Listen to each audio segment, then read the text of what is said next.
Everything all right? Okay. Okay.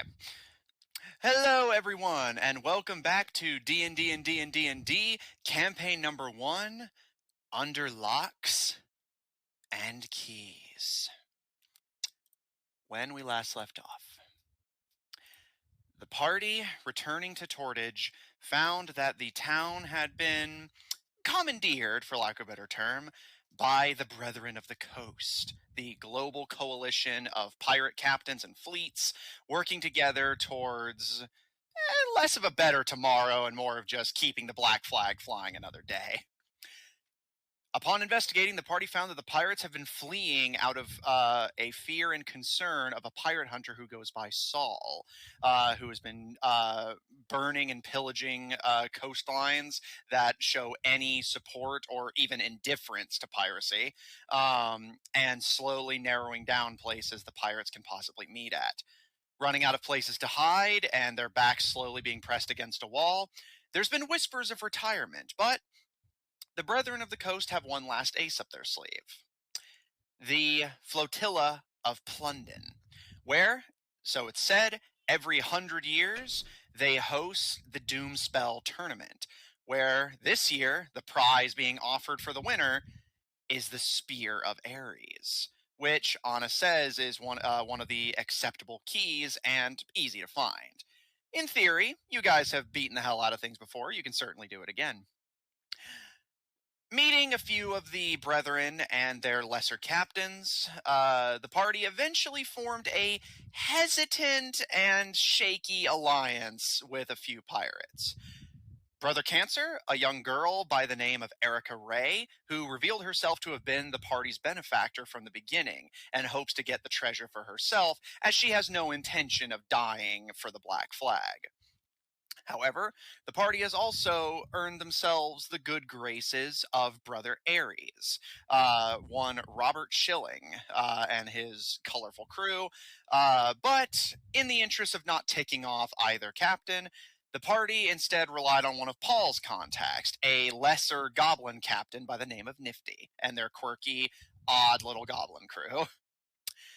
As the city of Plundan drifted near Tortage, the pirate fleet set off. Dwarven submarines, dark elf sea serpents, elven flotillas, and of course human frigates, galleons, and brigs, all making their way toward the great pirate settlement. Although, again, to call it a settlement is a bit of a misnomer, but certainly applicable. With that,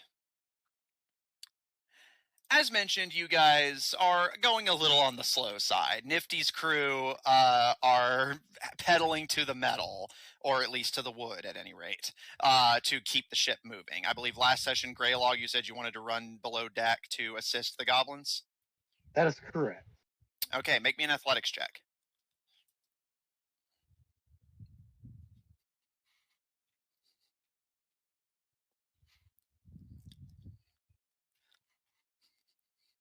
$18.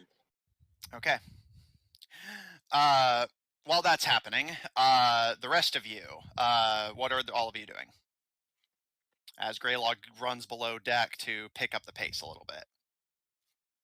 Vaven's just waiting to get to that damn ship. Okay.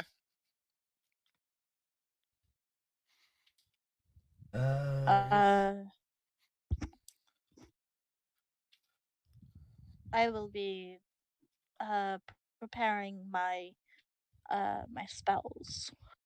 Okay. And Flower and Fall? Preparing spells. I guess they're just chilling. They don't know these goblins, so. Okay. And Paul, you're not doing much? Yeah, he'll just kind of relax and wait till he gets his ship along. Okay. Seeing as the goblins seem to have it covered and and to their credit aren't demanding your help in exchange for the trip, Flowerfall, Paul, and Avaben, you idle a bit on the top deck as you observe the goblins going about their business. Unlike the vessels you're used to sailing on and used to seeing sailed by humans, there's less activity on the top deck, as most of the movement comes from below deck, as, again, orc and goblin vessels typically just lack sails entirely. Greylog, as you run below deck, you find yourself in something akin to an old longship, like, you know, that kind of below deck area where everyone sits in rows and rows, except instead of paddles and oars, they're basically like running on these. Essentially, think of it as a sort of combination gym bike and treadmill, essentially just running in place with a biking motion to keep the water wheels moving. Orc vessels are not necessarily renowned for their speed. They are mostly designed to sail on rivers and shallow coastlines. However, they do have one advantage that human vessels don't, and that's maneuverability. A greenskin vessel is capable of going forwards, backwards, and making sharp turns. So while they may lack the speed of a human vessel, they more than make up for it in sheer maneuverability, especially as they are not reliant on sails, which can be damaged with chain shot. Greylog, finding a unoccupied bike, as it seems the goblins are running with a bit of a skeleton crew here, not having nearly the numbers they need to keep a ship of this size moving. You hop yourself onto one of the bikes. The air down here is humid and rank, but you start to pedal. And to your credit, the ship actually does start to noticeably pick up speed a little bit. Still not enough to keep pace with the other vessels, but enough to at least shorten the trip. Yeah.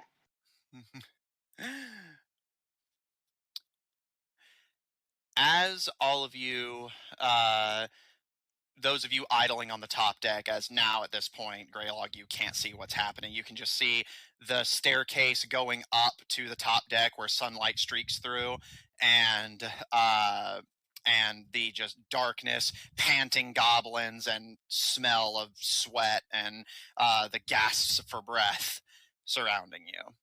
But the rest of you, you watch as you gradually begin to near Plundan.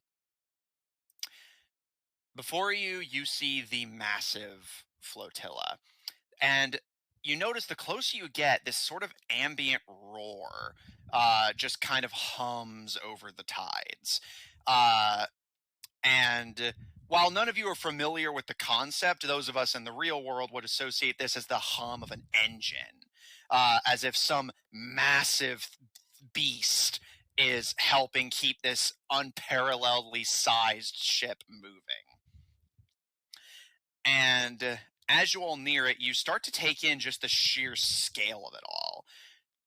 Plundan is huge, larger than Tortage itself, and just floating along, a massive set of sails, and several of them kind of dotted around the ship, helping keep it moving along with the engine. And you can see a variety of things actually keeping this thing moving. It seems like they've sort of combined the designs of multiple species, as pirates, of course, by nature do not adhere to race or class. Simply, are you a cop?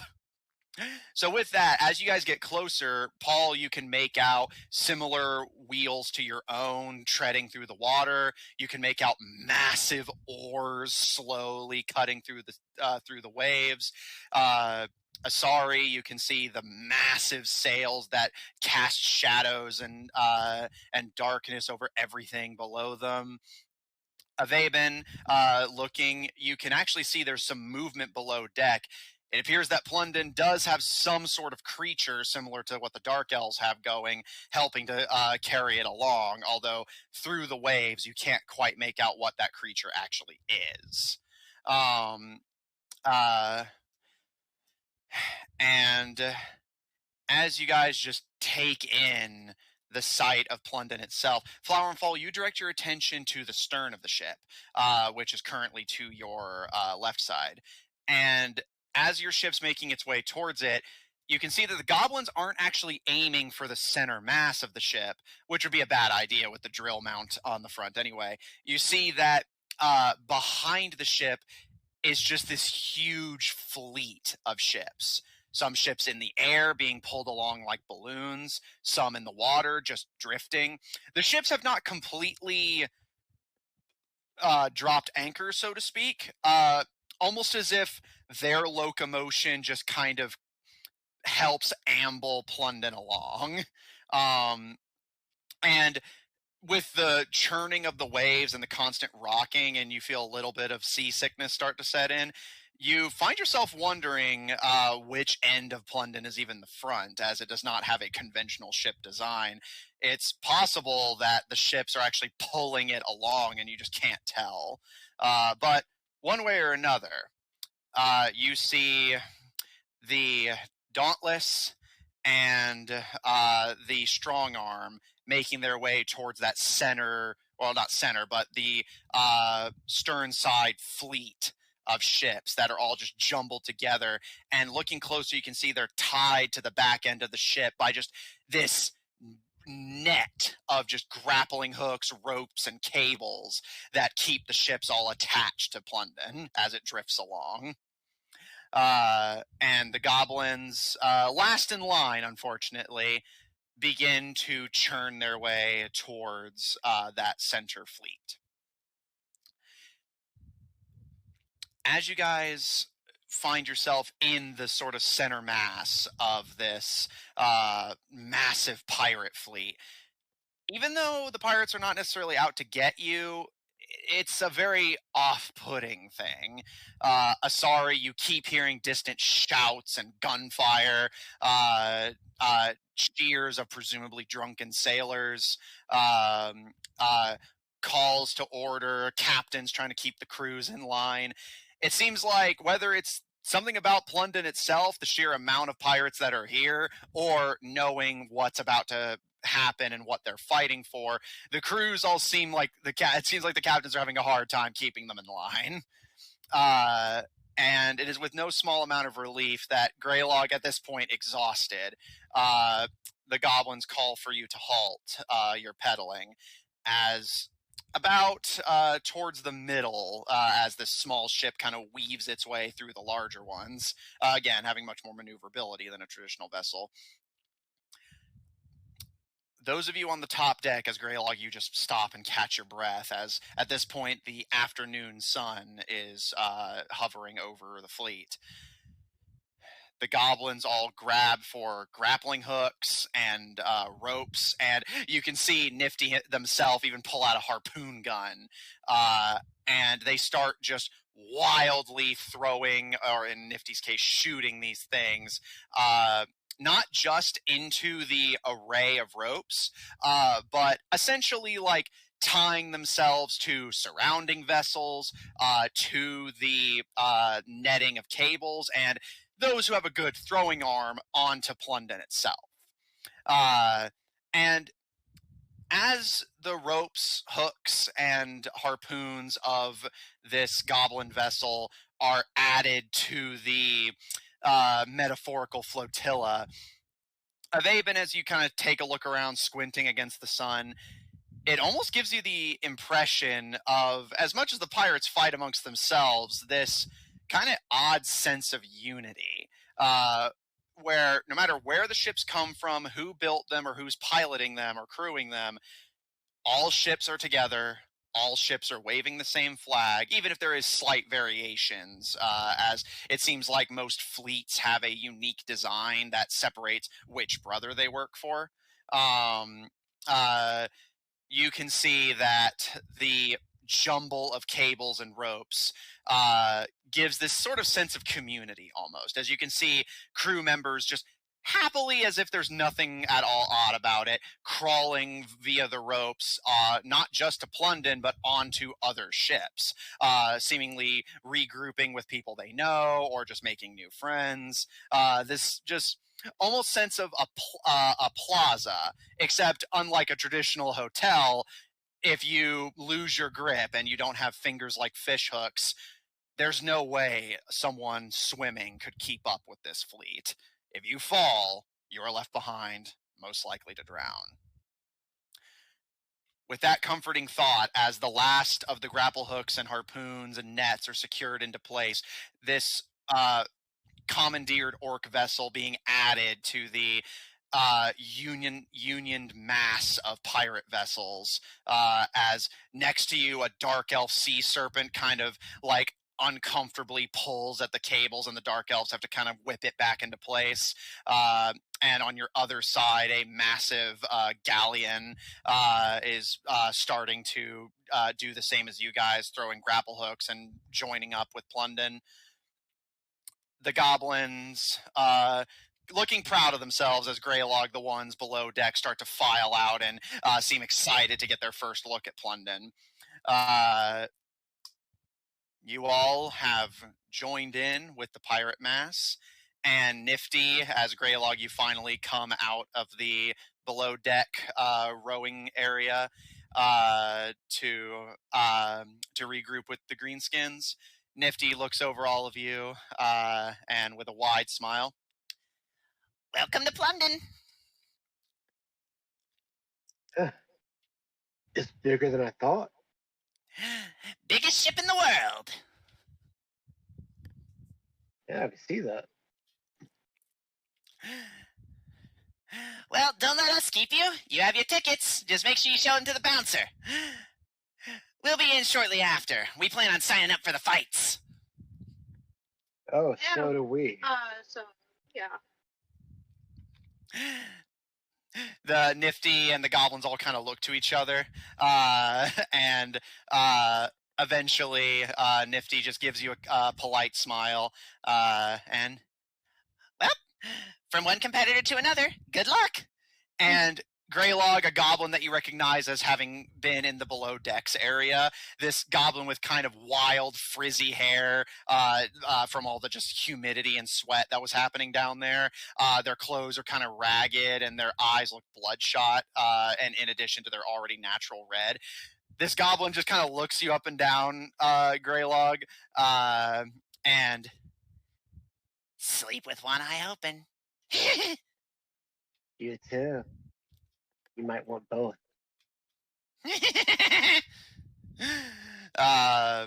And with that, the goblins just start cheering and happily talking to each other in their native tongue about just how excited they are to be here and how historic this is. As Asari, going off of the name and from the descriptions you've heard of Plundan, while Plundan just perpetually drifts the world's oceans, gatherings like this have not happened in most of these pirates' lifetimes. A gathering like this in Plundan only happens every century. And even then, not this many pirates typically flock here, as here they actually have important business that needs discussing. You know that pirates would typically meet in their coastal settlements that they have dominion over. But given the circumstances, it is a meeting of unparalleled size and precedent. And indeed, one of the goblins kind of leaning over the side and just looking at all the different ships in awe, kind of pipes up offhandedly, "There's not been a gathering like this in our lifetime."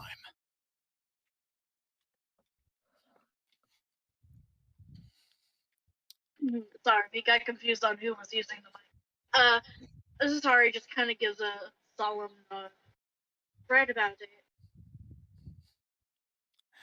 It's better than I imagined. The goblins all just kind of nod to you, not breaking their goblet conversation. With that, what do you guys wish to do? So, how stable do these grappling hooks and everything look like heading to the main vessel? Make an investigation check.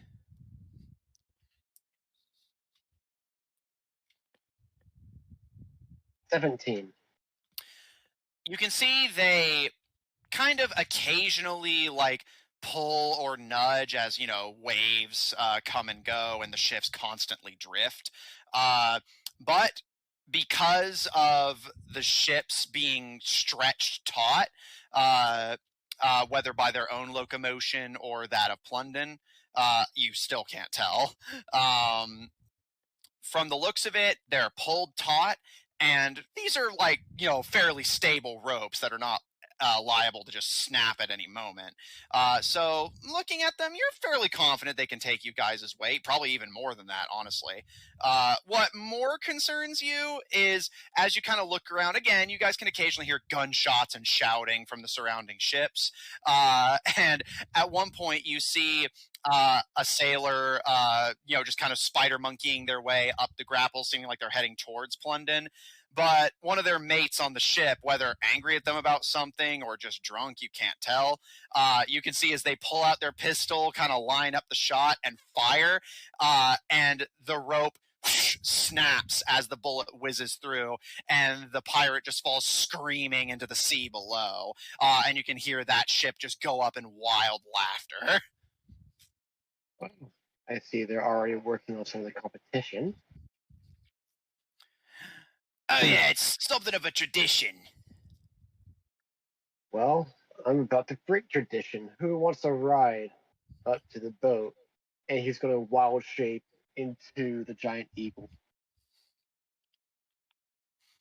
I'll kind of look away from the view that is before me and look over to Greylog. I'm not so sure it's alright to do that, though. Well, I'm not falling into the sea, are you? Rather not. I prefer And- not to do that. Some people aren't very dexterous. How many of us can you carry? Well, I could probably carry 2 at a time. What size is the giant eagle? Well, Like size Yeah. category. I know, I'm Like- having to look it up. Okay.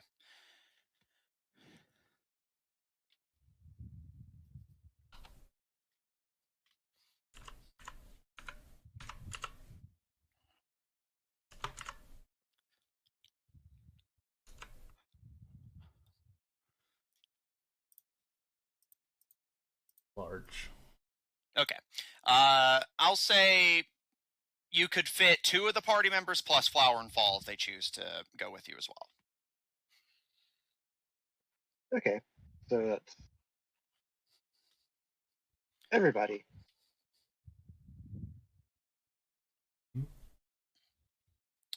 Well, he said I could carry 2 party members plus Flower and Fall. That means there's one left. That means one left. Oh. 1 left. It's alright. Either way, I can make 2 trips. No, you go ahead and take the girls and 2 and oh wait. Flower and Fall, do you accept being giant eagled on board Plundan?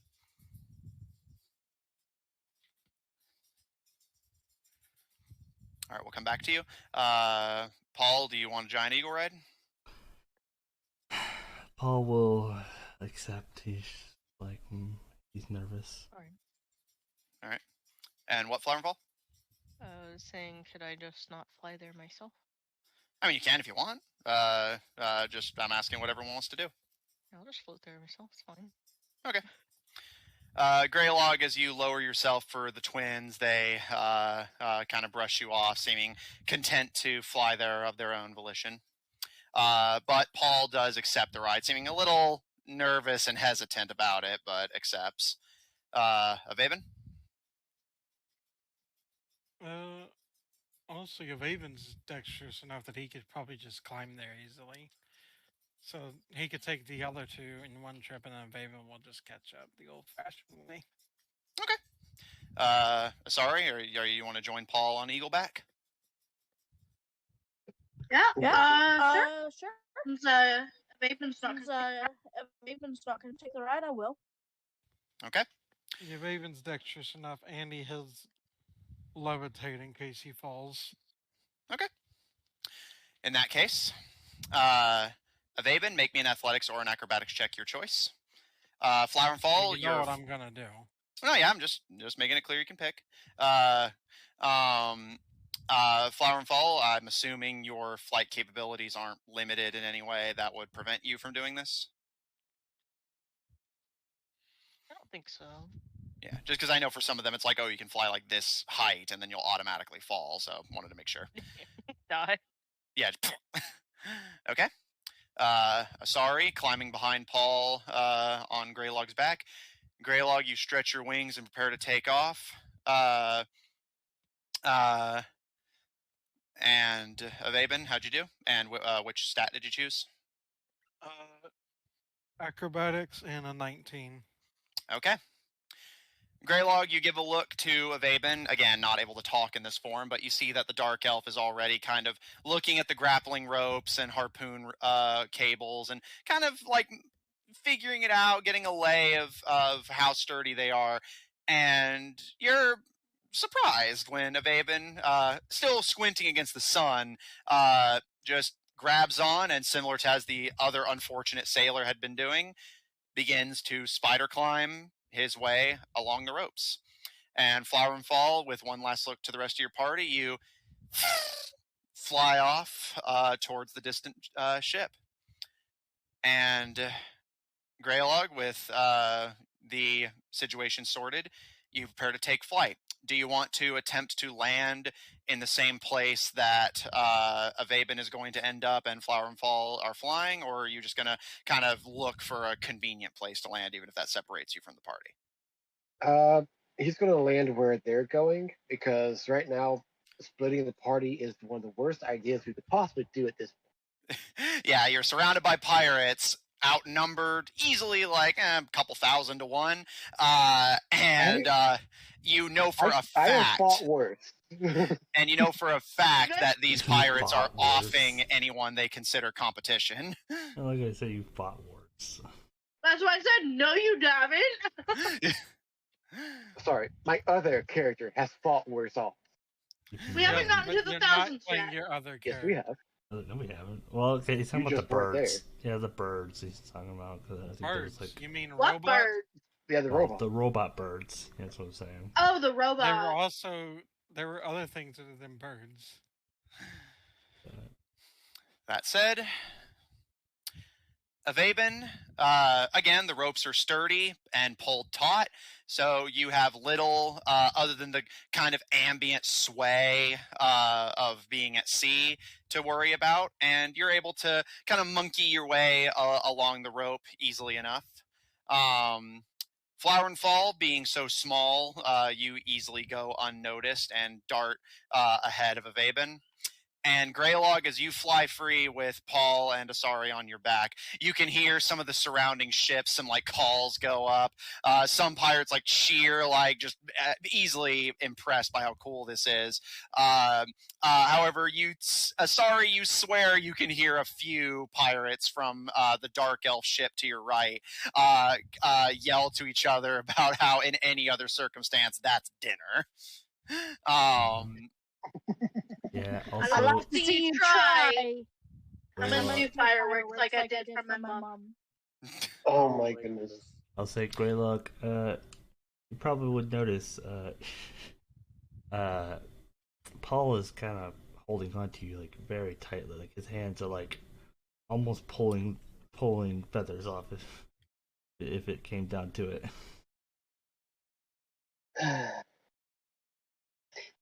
He'll scream through it a little bit.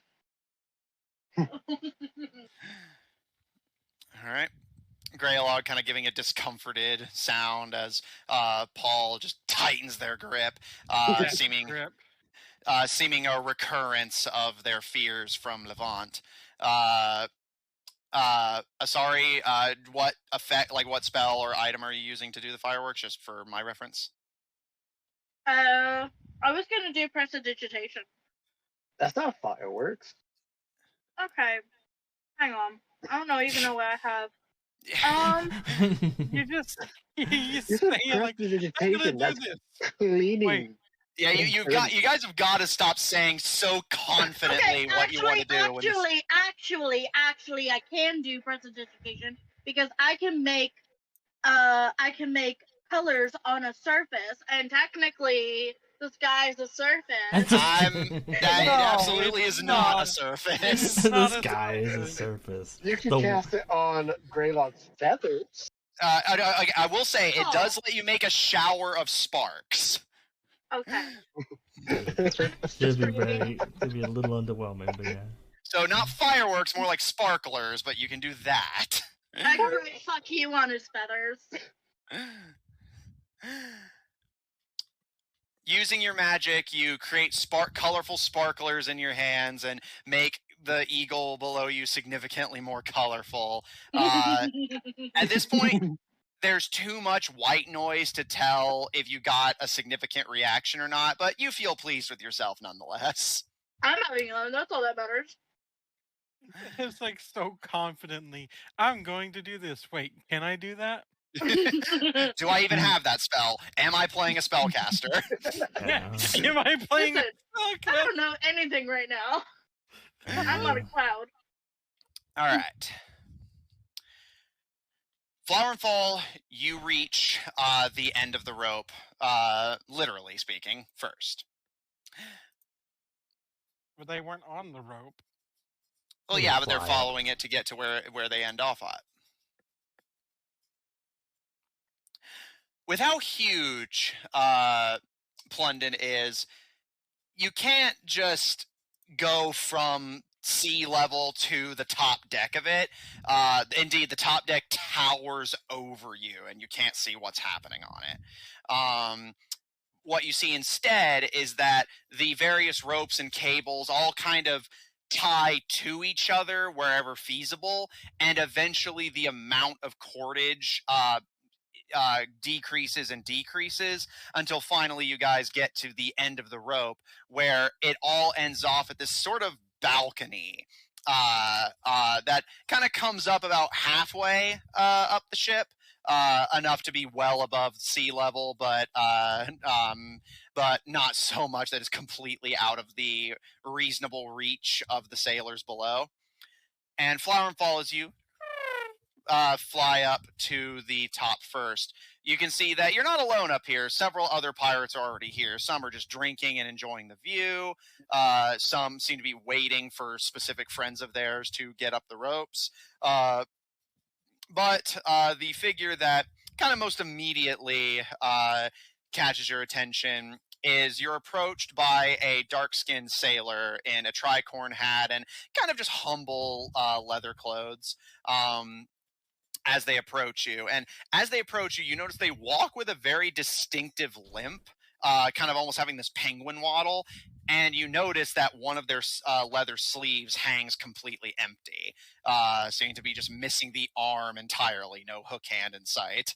However, the sailor, or presumably pirate, approaches you, and you can see that he has a kind of distant look in his eyes, and his eyes look a little yellowed and bloodshot. You imagine he either hasn't slept in a while or he's potentially on something, but he does at least have the clarity to look over the two of you and hold out a somewhat paler hand from their right hand that remains functional. Tickets, please. Oh, they're gonna look back like my friends are on the way. Tickets Yeah, you can see Avaben is about halfway up and Greylog is about to land. It just took them a little bit longer to get going.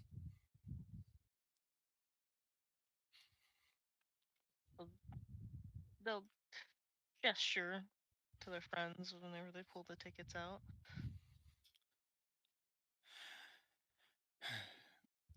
And as you so you hand all the tickets over, but just point out your friends.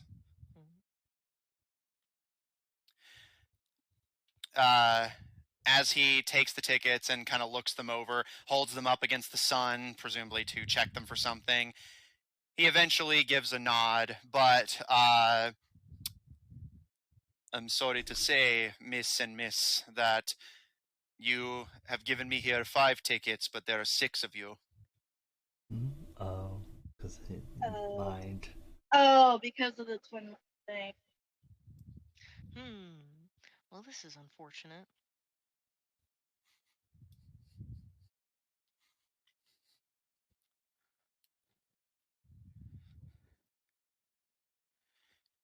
Have I landed by this point? You're about to. I'm just giving Flower and Fall a chance to talk. Flower and Fall, you can see that he reaches for a pistol on his belt, and you notice starts to approach the rope that Avaben's climbing up.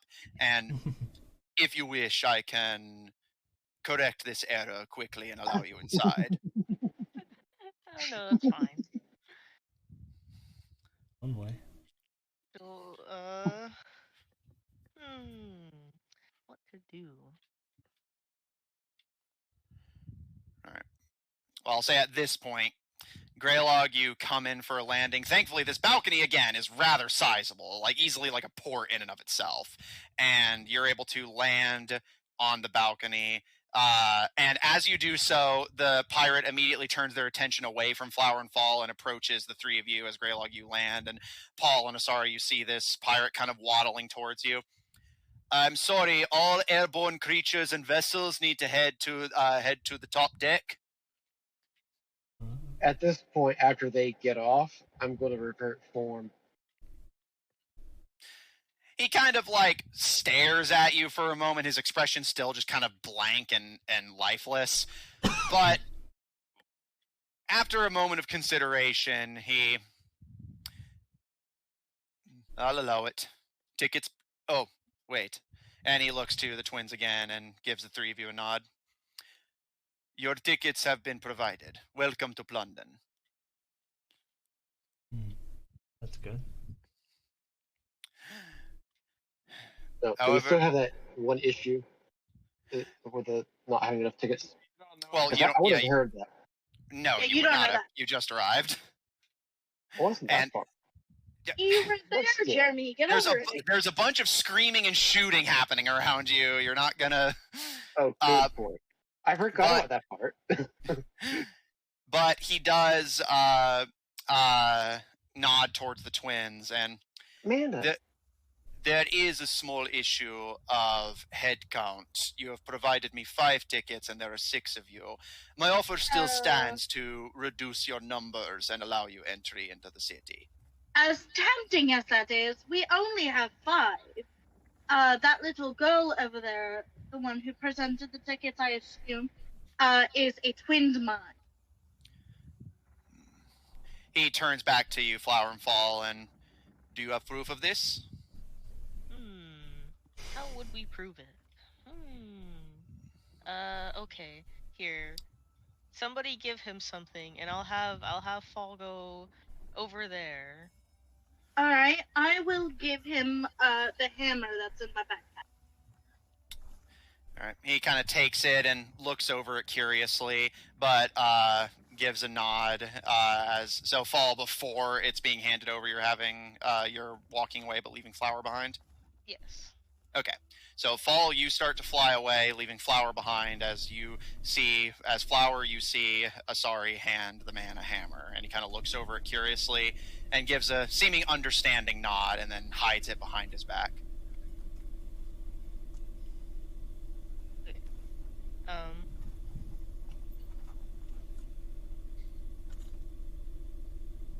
But Sorry said that it was a hammer, so I'm trying to think of how I'm going to do. Whoa. You good? Well, I think. Yeah. Somebody just died. Nah, I just What was that? dropped my phone. You okay? Oh. Yeah, I'm good. Phone down. Alright. Continue, twins. Sorry. What details would I have seen? Asari, care to describe the hammer you handed the man? I mean, it's a pretty plain hammer. It's got a wooden handle and a metal top. Let's say for funsies, it's one of those like oldie hammers that have like the little prongs that you use to like. They all. We don't. That. Most hammers have them. No, they don't. And I will say, technically speaking, for the era, not all of them would. Yeah. So technically, by this time period, Asari's hammer is advanced but feasible. All right, so Flower and Fall, you see that Asari handed the man a wooden metal-topped hammer with a spiked attachment on the back, presumably for removing nails, Yeah, similar to crowbars. And we'll say for fun, it's got a red rubber band on the the middle part, like between the handle and the metal part. Okay. Yeah, and you see where Just the for wood and the fun. metal, where the wood and the metal meet, there was a red band. Okay.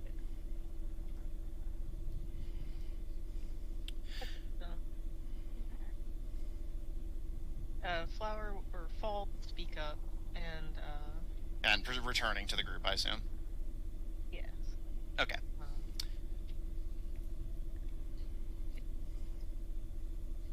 You have a hammer behind your back with a wooden handle and a metal top, and I think it was spikes on the back, right? Yeah, spikes on the back. Yeah, spikes on the back and a rubber attachment. What color? Red. Make a persuasion check. I'll give you advantage. Since it's already helped you. My dice.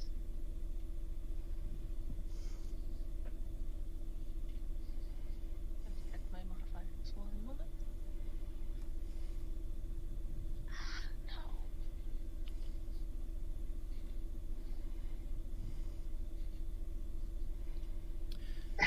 While she's doing this, I also want to cast guidance. Are you sure you want to do that?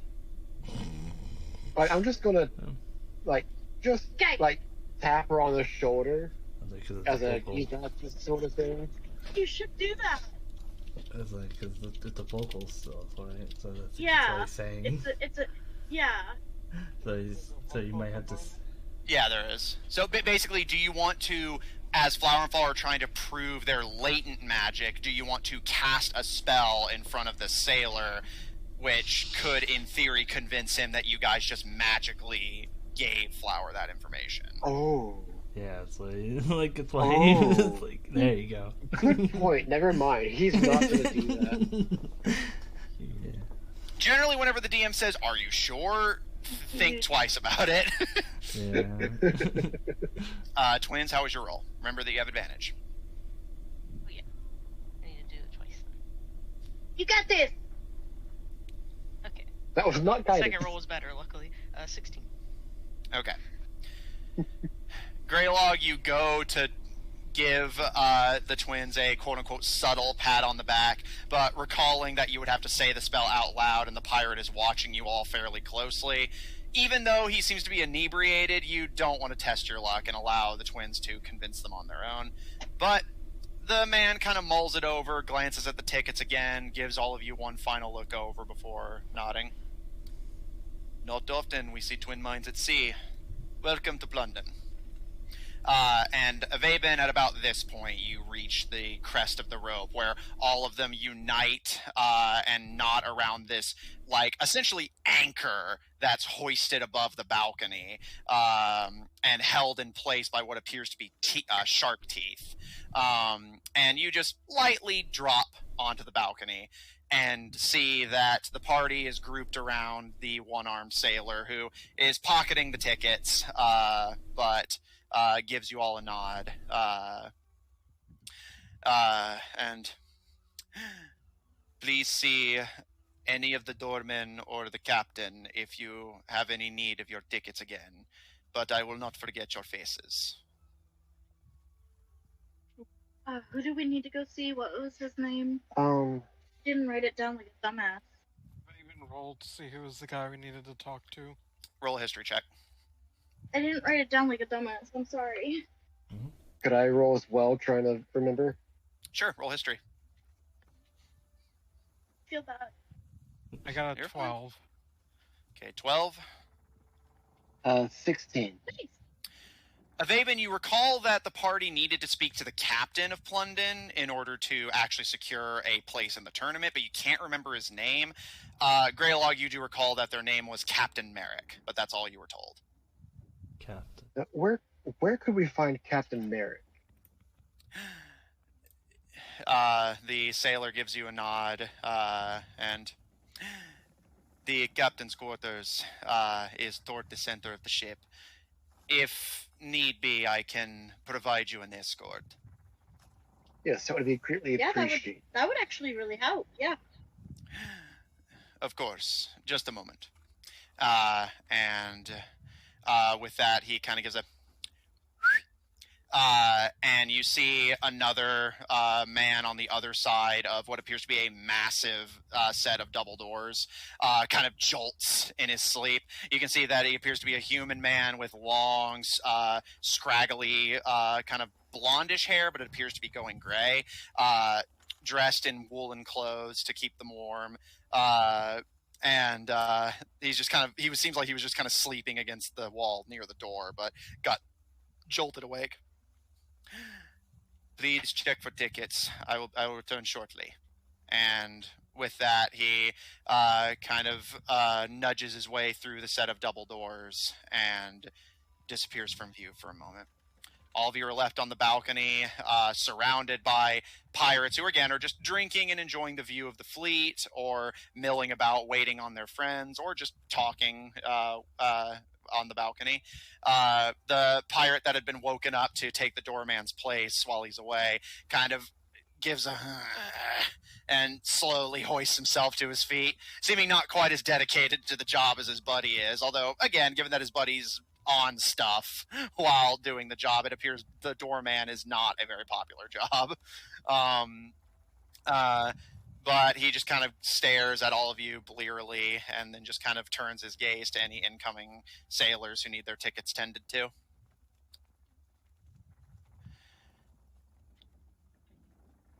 You're not waiting for very long when the doorman returns. And along with him, a very, very old-looking sailor. His hair is gray and long and messy. He's missing several teeth, and he walks with that kind of old man walk where they're hunched over, and it feels like it takes them 10 years to go 10 feet. He's got that kind of business going, and Avaven, you note with some amount of amusement that his walking stick that he's kind of leaning on appears to actually be the swab that you would use to scrub out a cannon. That's just been repurposed into a walking stick for this man. His clothes appear to just be repurposed canvas cloth and what appears to be sackcloth, and they're filthy and poorly kept. Overall, not a pleasant or stable-looking fellow. And Greylog, you find yourself worrying that he's just going to fall overboard at any moment.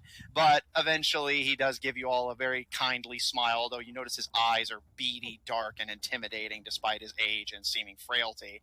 And as he gives you a toothless smile, you all want to be taken to see the captain, huh? Yes. All right. That'd be greatly appreciated. All right. Just come with me then. And as he turns, you notice the hand that is not gripping the walking stick appears to be in a cast. So it appears he broke his hand, or at least his wrist at some point.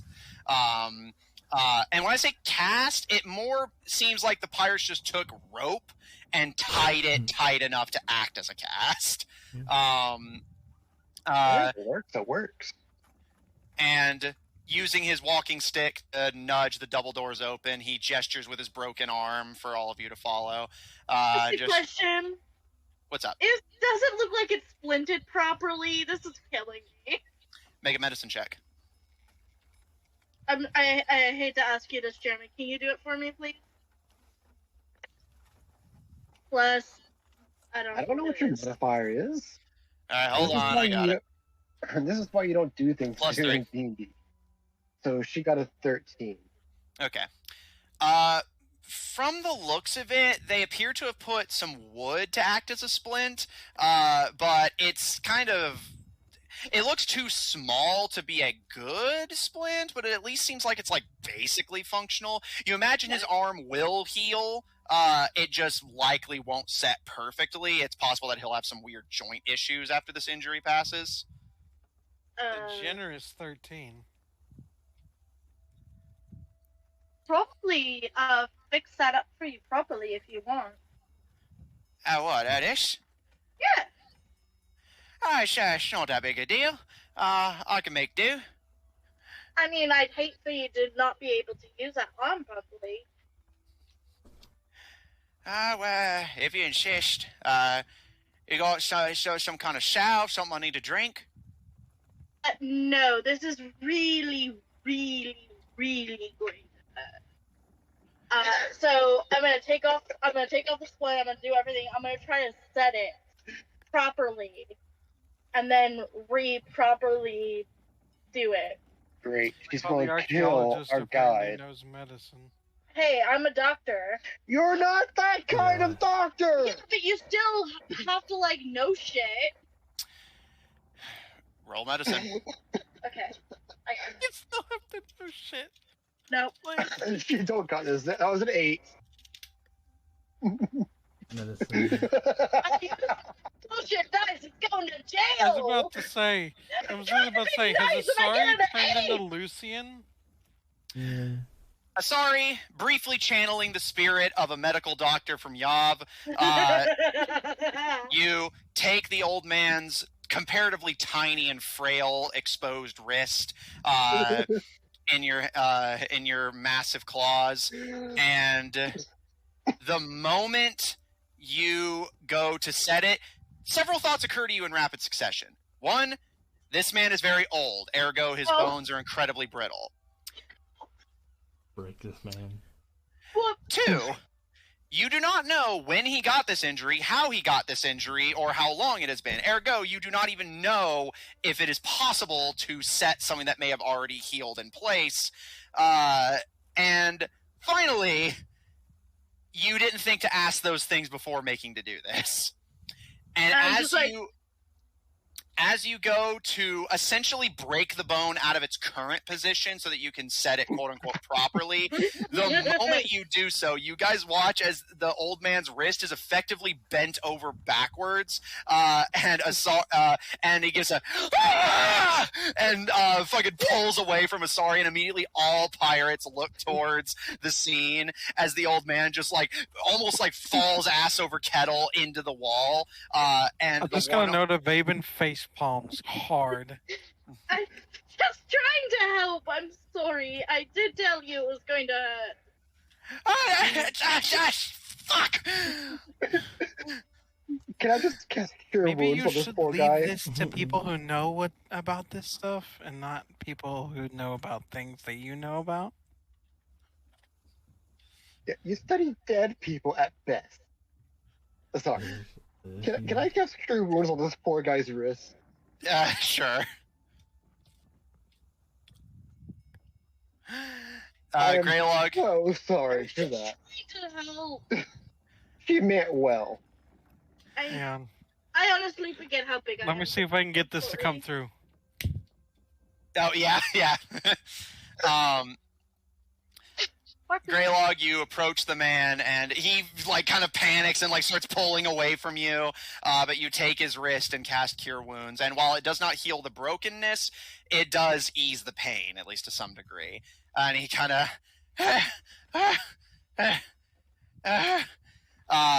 and again, there's this kind of air of silence as the doormen, the pirates, and this old man all kind of look nervous, like they don't quite know what to do at this point. Not seeming like they have a protocol for what you guys just did. I'm not gonna lie to you. Asari is just standing there, just looking around, Oops. Just oops. Oopsie. I was honestly just trying to help, and I didn't think it through. Sorry. She pulled a kill. It's all right, lass.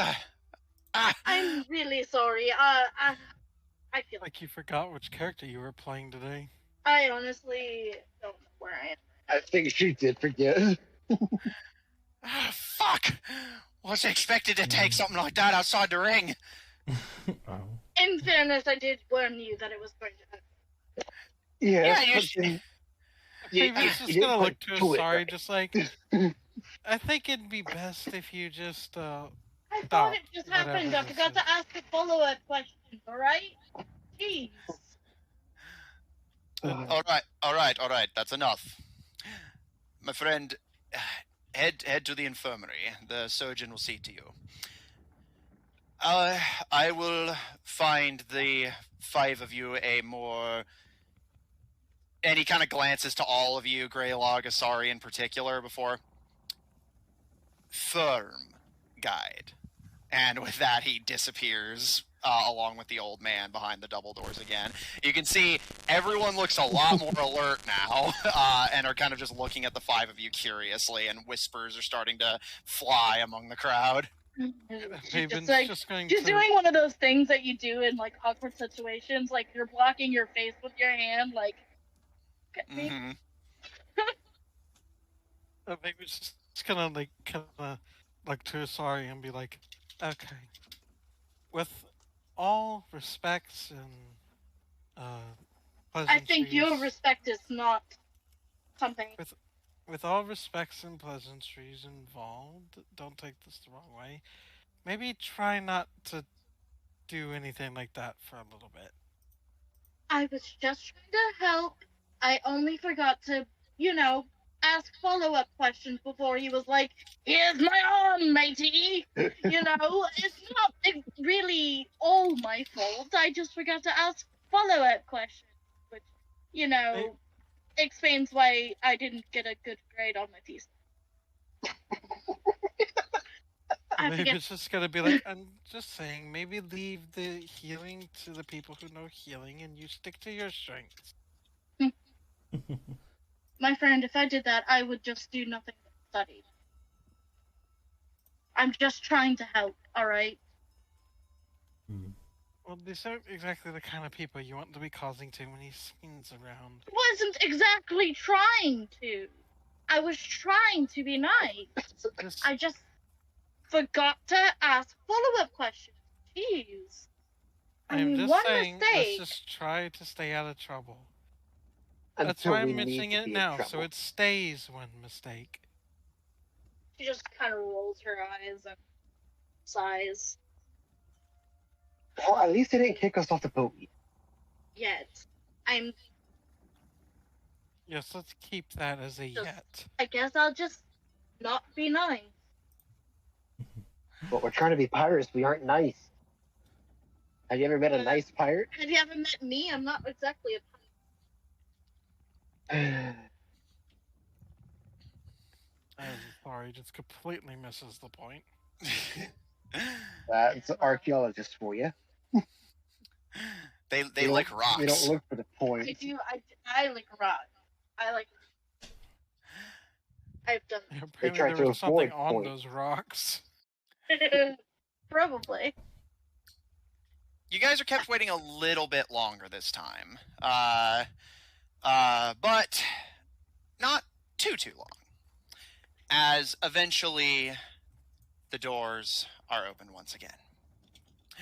And this time, stepping out, you see a much firmer, as the man had promised you, figure than what you had seen last time. Burner. Yeah? I don't know where that came from. Stepping out, Ignorance is bliss, Austin. stepping out, you see a man who appears to be of some sort of Asian descent. Although what species they are, you can't actually tell. Their skin has some kind of bluish tint to it, but that's about all you can make out, as most of their body is covered in very thick, exotic-looking, darker blue plate mail. Or to call it plate mail would be a little odd. It's this kind of overlapping plates of metal, but they themselves are in looser plates, so it's not like a knight's armor, more like a samurai's. And completing that look, you can see that they walk along a pair of sandals with socks going up to their ankles that then go into the leggings of the armor. Their pants appear to be a relatively humble-looking canvas cloth white. And they wear a set of dark midnight blue gauntlets. At their side, you can see a katana, and their helmet is the thing that interests you. As you can see, their helmet appears to curve.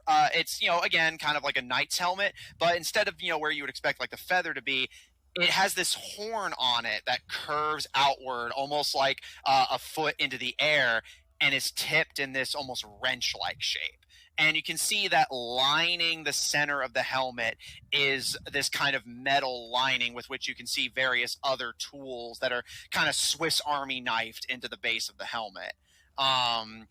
And as this man steps forward and surveys all of you, you can see they have a set of golden eyes, which are framed by the gold tippings and jewelry that their armor is adorned with. And they give the 5 of you a very respectful-looking bow, but then the moment they emerge from it, they kind of heave a sigh, and you can see that despite looking cutting an intimidating figure, they appear to be somewhat on the pudgy side. They have quite a bit of a belly that the armor has to compensate for. But this man looks all of you over, and so, and he kind of scratches at his neck beneath the helmet. What brings the 5 of you aboard, assaulting my crew, breaking bones, and causing all sorts of havoc and chaos? No, you misunderstand. I think there's been... I was only trying. I do apologize. My mistake, lass. I was under the impression that you wanted to see the captain. I was going to escort you to him, but if I've misunderstood the situation, then I'll just be on my way. You're still misunderstanding the situation. We do want to see them. I didn't mean to break his bow. That's And he just, like, it seems like he intends for it to be a friendly clap on the shoulder, but you're a fairly big, durable person, Asari. You almost get completely face planted into the wood as he just claps you on the shoulder as he approaches all of you and looks over the 5 of you. Oh. Yeah, I was told that the 5 of you want to see the captain. Yes, please. All right, come on, I'll take you to him. I think he'll like the 5 of you. You're funny. right. We'll be put on as a comedy act. Better than what most of these other losers are bringing to the deck. So, Matthew, Besides, they always underestimate the comedy acts. That they do, lad. And, Aviban? I'm pretty sure, the little girl told us that we had to impress the captain somehow with, like... Little girl. She said that would be recommended. Yeah, basically it increases the odds that he'll let you in. I need to impress. Interesting. And try to make some big, deal out of it. Yeah, you're not just here as fighters, you're here as performers. Possibly, yeah, that's one angle. The moment that he allows all of you over the threshold of the doorway at last, after being kept waiting for almost 15 minutes now, you find yourselves walking along an actually fairly well-kept interior. Despite it being a pirate vessel, the floors are clearly cleaned.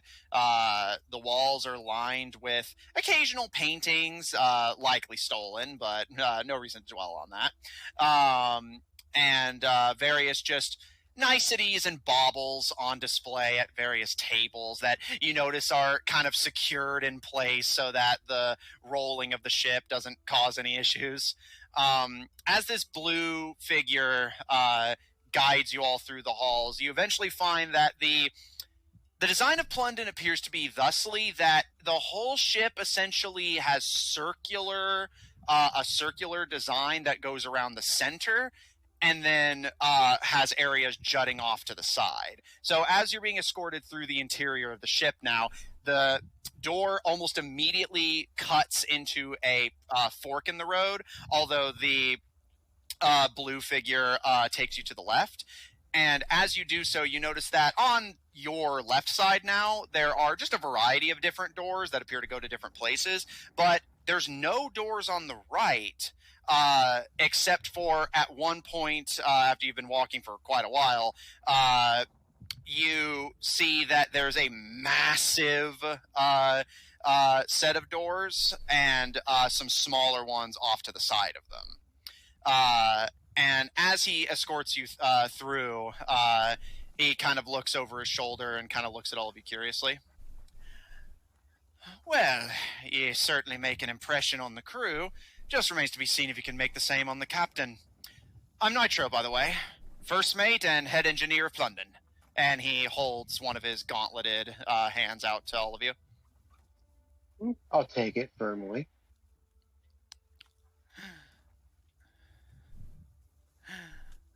Not feeling introducing yourself to the help? I understand. And he kind of pulls his helmet over his eyes in a kind of mock display of sadness. But I suppose it's not me you need to be introducing yourself to anyhow. What was the name we thought of for this group? The Divine Five. Yeah, Divine Five. He continues to walk you along, and at this point, he falls mostly silent. Is there anything you guys would like to say to each other or to him while he guides you to wherever the captain is? Raven's gonna ask, what exactly are you? I'm a pirate. No, I mean, like, what kind of person are you? No need to mince words when we're under the black flag, lad. As for species, well, it's a bit of a complicated question, that. More so than you'd think. From what my mum and dad said, I'm descended from the Atlanteans, but I prefer to think of myself as human first and foremost. Other than the blue, of course. Interesting. I've not seen many like you, so I was just curious. There's all sorts of us if you know where to look. We tend to gravitate toward the water. Yeah, well, coming from a landlocked forest, didn't have much experience with it. Where are you from, lad? The general vicinity of Sherwood. Ah, Perugia then.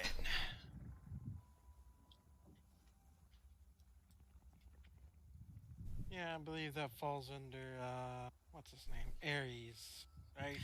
Aye, Brother Ares. Good man, good pirate. You should be so lucky that your landlocked little self has him protecting your seas. Sherwood is landlocked, right?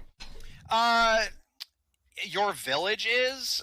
Parts of Sherwood reach the coast, but they don't really sail that often, as, again, they don't leave the forest. So even though Sherwood does technically reach the coast, other than fishing, they don't really interact with it directly, as Britannia controls the coastlines of Perugia for the most part, especially in the north. Fair enough. I guess technically it's not completely landlocked, but it might as well be. Yeah, well, nothing's truly landlocked if you walk far enough, lad. Yeah, but then you have Britannia as a neighbor. Ah, Britannia. Watch it, lad. I'm a Britannian. Not anymore, you're not, lass. On this vessel, you're just a pirate like anyone else. What do you Interesting want? way to And look then- at things. What was through those big giant doors? Oh, that leads out to the ring. Or at least to one of them. Ooh. There's multiple on Yeah. this ship. Oh, we have a few different ones for the different fights we conduct. Bear in mind, we don't just do little squabbles like you see on land. Sometimes we'll have entire armies clash just for the amusement of the spectators and all that. Nice. Oh, maybe you should throw those armies at what's chased you here. If only it were that simple, lad.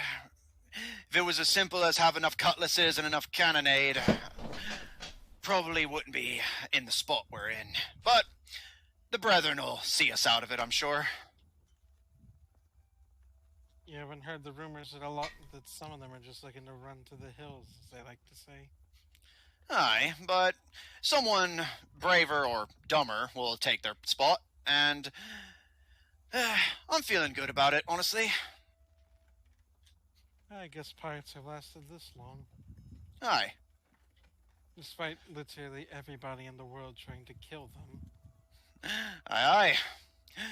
It's an old saying among the brethren of the coast. So long as there's people who can sail, there's going to be people flying the black flag. Even if Plundan sinks, if something happens to Nassau and the brethren of the coast go down in flames, there'll be someone to take up the mantle soon. Don't you worry, lad. That's all I've even had, really. All right. Anyone else? No. All right. You follow him along as you do notice occasionally ladders and stairs go up higher into Plundan, but for the most part, he seems to be keeping you guys on the sort of lower level. And eventually, he brings you to a door that pretty much looks like all others. The only thing that distinguishes it from the rest of the various woods that make up this ship, as again it is rather makeshift, is that it is painted a kind of golden color. That's the only thing that distinguishes this door from any of the others. And at this point, you guys have been walking for quite a while, and through the occasional cracks in the wall or just what little bits, because obviously the ship can't be perfectly airtight, what little glimpses you get of the outside implies that the sun is getting ready to set soon. And the man seems to acknowledge that as well, as he kind of gives a flick of his head, making but the wrench-horned helmet kind of makes his head movements very vivid and visceral to all of you, but he kind of jerks his head over his shoulder and luckily we got here just in time. Captain should be resting in his quarters about now, and probably signed up a good chunk of the fighters. Well, hopefully he'll sign a few more. We'll have to see that. And with that, he gives a knock on the golden door, and there's a brief pause before the man pipes up. It's me, Captain. Come on in, come on in. Not just me, though, Cap. Got some wannabe fighters want to join the ring. Do they now? Send them in, send them in. You get back down to the engine. I can take care of this, Nitro. Thanks, Captain. And with that, he gives you all a bow. And Is it fun having conversations with yourself, Matthew? yes, actually. And my Friday group enjoys it when I do that. He gives you a bow and opens the golden door. Do you all step inside? I do. Got no reason not to. All right. Stepping through, Flower and Fall, you're the last to head in, and the door is shut behind you. And you can hear the heavy footfalls of Nitro walking back down the hall. Looking around, you all find yourself in, all things considered, a rather luxurious-looking cabin. Looking up, you can see that there's a window that leads out to the back end of the ship, where you can see the pirate fleet, and now you can clearly see the sunset that is beginning to go over the water. And as you're all taking in your surroundings, Flower and Fall, you see that the floor is covered by a very nice-looking, colorful rug. It's this kind of like blue and purple shade with all sorts of crazy patterns in it, and you see the corners have that kind of golden tassel. And in the opposite corner of the room from the door, you see a fine mahogany desk. Behind it, what appears to be a bookshelf, although rather than books, you see it stocked with just kind of various interesting looking trinkets that appear to be from just all over the world. You see there's a potted plant growing in the corner. Appears to be gray log as you kind of give it closer inspection. A very large bonsai tree. And you know those things take a while to grow, so this thing must have been here a while and lovingly tended to for potentially generations. Another desk is on the opposite wall, and this one's kind of beneath the window. And you can see that this one appears to just be like a simple storage or writing desk. Sitting at the desk, although he's not sitting for too long as he kind of briefly rises, you all see what you presume to be the captain. All things considered, he's not much to look at. He seems like to be a relatively small humanoid. His skin is this kind of yellowish green color, almost sickly looking. His clothes are a very simple canvas cloth work shirt and brown working gloves. You notice a set of green pants that appear to be overalls or suspenders, as you can see the brown straps rising up to his shoulders. He appears to be wearing a golden cloak, which goes well with a tassel of golden hair that falls around his shoulders. And you can see... And a lot of blondes. Mm-hmm. And again, his skin is this kind of yellowy green, and you notice that his mouth ends in a beak. And as he looks over all of you, rising up, you can see this figure's fairly small, appearing to be about the size of a child. Although, given the beak, it's obvious that this person is not fully human. And as he rises and the door shuts behind all of you, he gives you all a kind of firm, careful look. His eyes are this kind of beady dark. Until he finally gives a smile and... Well, don't just stand there. Feel free to approach. Sorry I don't have enough chairs to pull up for everyone, but I wasn't expecting any more guests today. Yeah, our apologies. It took us a little while to Keep it get quick here. for you. All right, so first mate and head engineer Nitro tells me that you're interested in joining the fights. Correct. Yes. All right. And he kind of moves to the side, and you can see Avaben kind of craning your neck a little bit. He appears to be wearing a very fine set of boots that are a simple brown, but then they're tipped in this in a green color that matches his pants. And he pulls a set of parchment from his desk and lays it out in front of him. Unfortunately, I've got just about every fight we're planning to have this month booked, so if you're looking to compete, you're going to have to impress me, and a bit more than the already impressive sorts I've seen today. And how would we go about doing that? Well, that's your decision, friend. Make yourselves memorable. I don't know your names. I'm just seeing what you look like now. Well, Half of you haven't even spoken yet. Impress me. well, if you're looking for names, our group is currently going by the Divine Five. We've been kind of all over. The Divine Five. You would be adventurers, then. That's Of a correct. sort. Well, I hope you're not here to represent the Bureau. They've already sent their fighter for Well, this septennial We're tournament. not exactly card-carrying adventurers. We're more adventurers in the general sense of the term. Ah. All right. But think of us as a wild card. You don't know just quite what you're gonna get, and it could really mix things up. And Who's you said there sponsoring was you? We're sponsoring ourselves, pretty much. Ah, bold.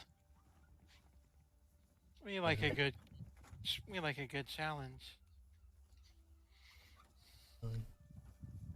You said there was a balcony, right? No, you guys are out of the there is a window, but there's not a balcony. And how big is this room? It's fairly sizable. It looks to be about 30 by 30.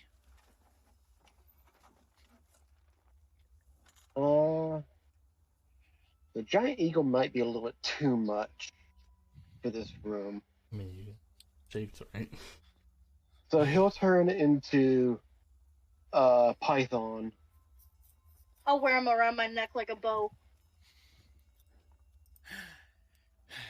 He kind of looks you guys over as you do this transformation, and not bad, but I've seen it already. Alright. He'll turn back. Trust me, you won't see anything quite like us out there. That's what they all say. Hmm. You come into my cabin. It's about time for me to be getting ready for bed. You have no sponsor. The roster's booked.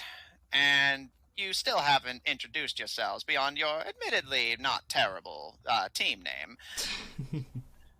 My name is Greylug Orchard. He nods to you and looks kind of expectantly to the rest of you. My name is Evaven. You can call me Paul. Dr. Sariku. And finally he looks to the twins. I'm Flower, and you can call my other half Fall. Other They're half. twins, you see. Now, a twin mind, that is admittedly interesting. Okay. That's just the beginning with our group. We've been about everywhere. Like I said, we've stared down. Stared down. You know. What was The that species Boomagangers. called? What was that species called that Quotogol was? Oh, Feathered serpents or winged serpents. He stared down the feather serpents, and what was the continent? Levant. And face off against these crazy guys going around. If you heard about that mess in Sherwood. Yeah, and yes, with you and Asari both bringing up the Boomer Gangers, he starts kind of nodding along. His face still kind of impassive. You, Paul. Yes. Why should I let you into this tournament? I've given that much thought.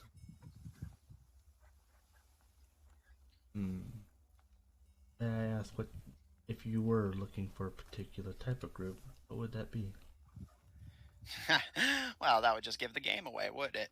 If I tell you what I'm looking for, you'll try to appeal to my specific tastes, and, well, even if you can meet them, it's artificial, you know? I want what happens in my tournament to be real, visceral. I want it to be memorable. And what makes you memorable, Mr. Paul? Well... I can't exactly show you at the very moment, because it takes time for me to call upon him, but I have another companion who I do call upon. A pet. Very impressive. Other than that, I'm more just the support to the group. I try to protect the others and make sure they stay alive. Otherwise, can't really say I'm very memorable and just a background character. He seems kind of disappointed and his face falls a little bit, and he turns to the twins. How about you, Miss Flower, Miss Fall? I hope you're not expecting an accident of your birth to carry you through the rounds. What makes you memorable, little girls? Well, we, or I, depending, are from, wait, so, real quick, real quick. Are they aware of the whole situation? No, as far as you remember, you just, you basically woke up in Sherwood one day and just started exploring. You don't remember much of anything. Okay. You remember the people you met, just not like where you're from or why you're here. Well, we try to use tag team fighting.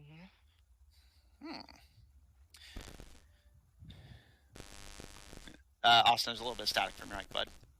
Oh.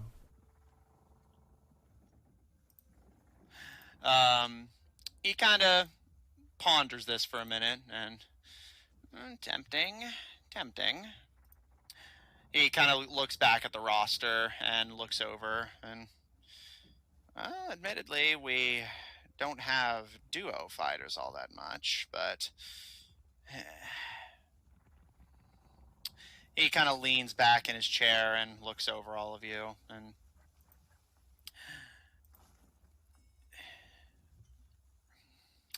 why do you want to join this tournament? You want the truth? Well, we thanks. want the spear. Evaben, as you kind of try to find a sort of evasive, non-committal answer, Greylog just comes right out and says it. And this actually does seem to get Captain Merrick's attention. And he kind of leans forward and steeples his gloved hands beneath his chin and looks at you over his beak, Greylog. And why would you want that? I mean, if you're such talented adventurers, surely you could get such a powerful artifact just from any magic shop, or find one in your travels. Oh, yes, we could. But such renowned artifacts, well, let's just say at the moment we've been collecting a few.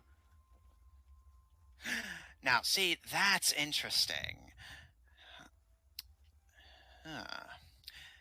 Adventurers collecting artifacts. And he kind of kicks his boots up on the desk as he kind of leans back in thought. Collecting artifacts. Not exactly memorable, but if we get the 5 of you some costumes, maybe we can figure something out.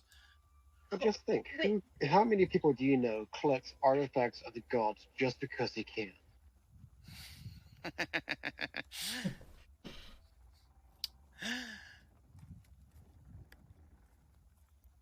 He kind of leans forward and takes another look at his roster, and the Divine 5, not beholden to any sponsor, here to shake things up in the tournament. This way. Because we're not beholden to any sponsor, nobody knows anything about us. We're complete wild cards. Good for placing bets on.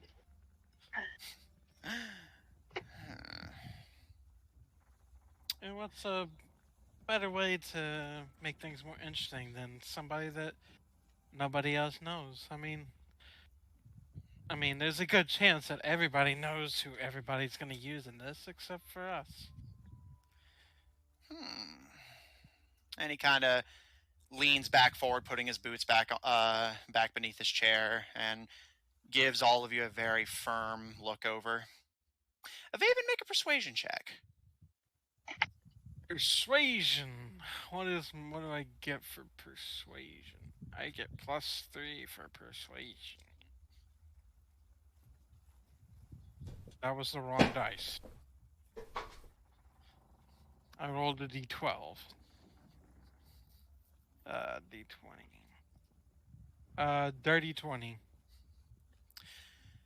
He looks down at his roster in thought, kind of tapping his fingers, which you notice end in kind of pointy-looking claws against his beak. And, well, I wasn't lying. The roster is rather full. But, in truth, I wasn't expecting much from those goblins beyond a comedy show. Perhaps I can scrub them from the roster and make room. He sits in thought for a long while, and tell me, are the 5 of you open to costumes? What kind of costumes? Well, you know, like, look, I'm going to be honest with you. Everyone here is eager to fight, but most of these people don't know how to put on a show. And it's I mean, trying to get these people to perform is like pulling teeth. I'm willing to allow you entry and even sponsor you if you agree to a few requests of mine during your fights. Nothing crazy, just, I may ask you to wear a special outfit of my own design, or use a certain item, or maybe have a certain scene play out.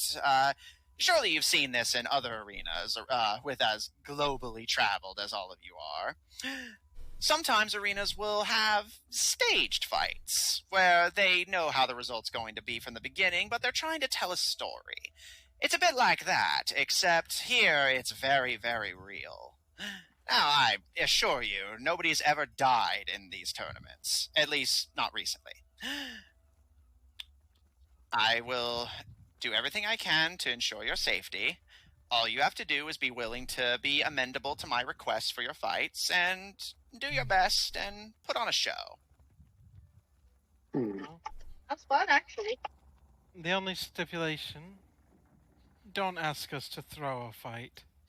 Never. That's no fun. However, I should tell you, if you intend to join, the way the tournament bracket's going to work. Over the course of the next month, we are going to host a fight every day. And depending on performances, a set of performers will be axed from the tourney based on who performed the worst in their respective fight. You'll only have to fight one team at a time, generally, but I don't just value winning a fight. I value being entertained. I want to make sure that the pirates here feel safe and happy. After all, it is my job as captain of Plundan to ensure that the pirates who come here feel like they have safe harbor, something that's becoming increasingly hard to come by these days.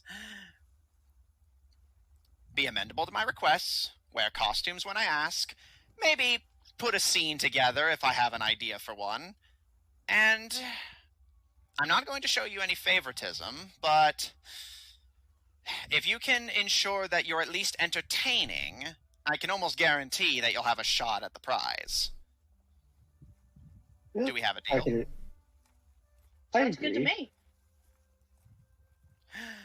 He kind of gives a seemingly kind of small and polite smile and starts rifling under his desk. And I hope it's not too formal, but I do have some contracts I'd like you to sign, just to ensure that I'm not liable for any injury you sustain in the Doomspell tournament, ensuring that I have some legal precedent to go after you if you try to make off with my belongings, things of that nature. I hope you don't feel too badly hurt if I want to 90% read it. certain none of those concepts existed in this kind of time period. This is also a fantasy world where harpies aren't real either. Yeah, I'm really Everyone good. wants to read the contract before he signs anything. But yeah, All I right. fine. was gonna read it too. Like we're all like, read the contract. Okay. Sorry, what were you saying as he's handing the contracts to everyone? I was just saying, don't feel too dreadful about it if I decide to read it. I take no offense at all, miss. I assure you, there's nothing untoward to be found in there. Flower and Fall, do you take your contract? Yes. All right. Are you going to read yours as well? Sure. All right. Everyone who's stopping to read their contracts before signing, roll investigation. Alright. Investigation. Natural 20. Okay. 10. A dirty 20. 7.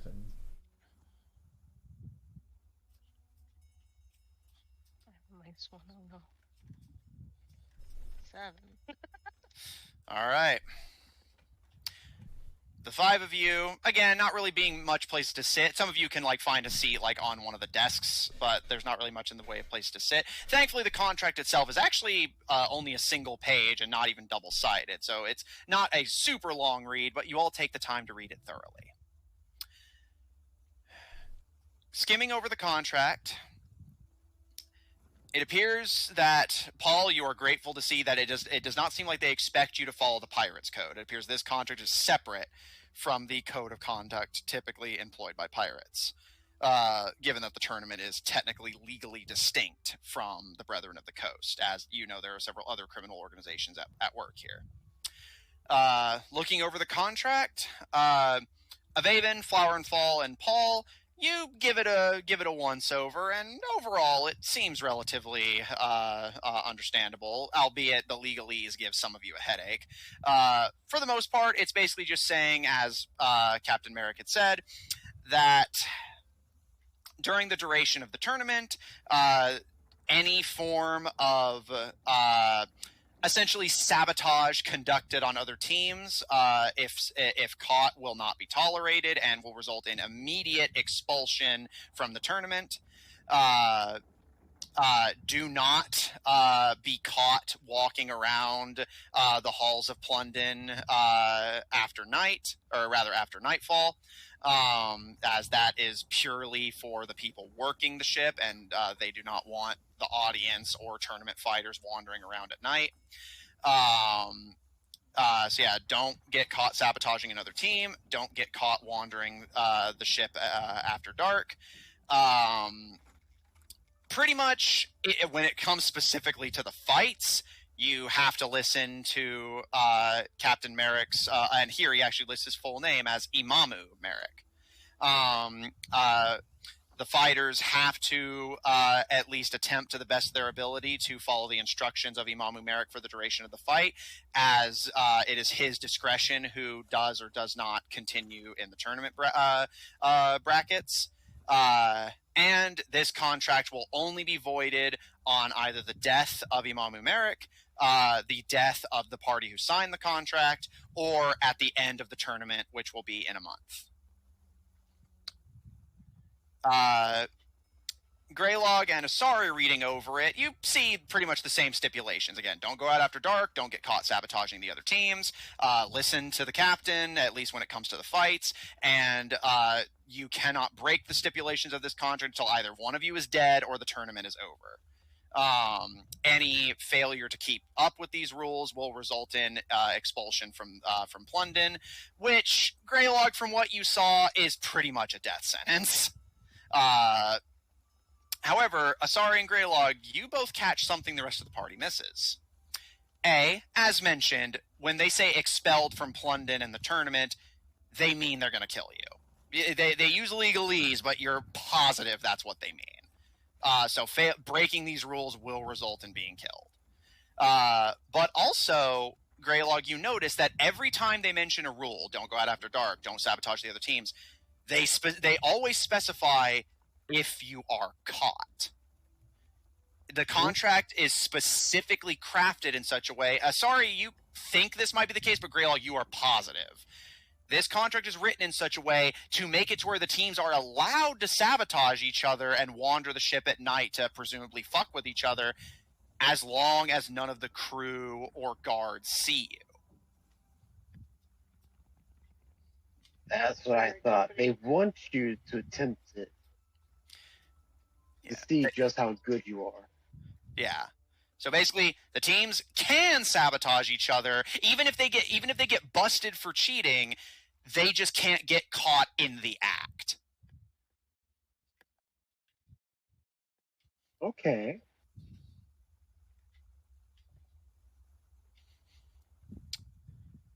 He'll sign. All right. I guess if Avon didn't see anything and nobody else seems to be objecting. Mm-hmm. All right. Avaven, you see Greylog, after reading the contract very thoroughly, you notice he goes over it like multiple times before signing, and seeing that he doesn't see anything wrong with it and you don't either, you sign your name. Paul? Yeah, he'll sign. Paul, you sign your name. Twins? That seems fine to me. Sorry? Yeah, I'll sign. All right. As the last of you hand your contracts to the beaked figure, he looks over them just to ensure the signatures are valid and that the names match up. And He looks up at all of you and gives a wide smile. And, well then, Divine Five. And he steps up onto the desk, and you notice his movements, which had originally been very slow and cautious, are now suddenly very fluid and fast as he stands up onto the table and clicks his heels together. Welcome to the Doomspell Tournament! And he pumps his fist in the air, and like his smile is super broad and excited. And he lets out this, come on, I'll show you to the locker rooms. Is there already going to be a fight today? No. We're going to give a few days for the crews to settle in, get over any of their boat lag, that sort of thing. But feel free to explore the ship. Just remember the rules.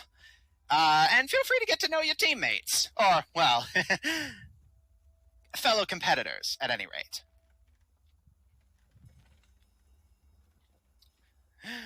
And he hops down, and again, you're alerted to how small he is compared to you, easily the size of a child. And Flower and Fall, you notice as he jumps down from the desk, so his yellow cloak kind of flares up from the jump, you notice he has a turtle shell on his back. Master Roshi.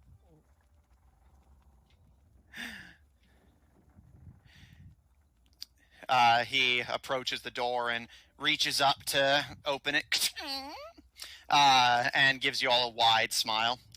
Normally, I would have Nitro escort you to the locker rooms, but you've all got my attention. I'm willing to do it myself. Come on. I need to tell those goblins that they're out anyway. Go a little bad.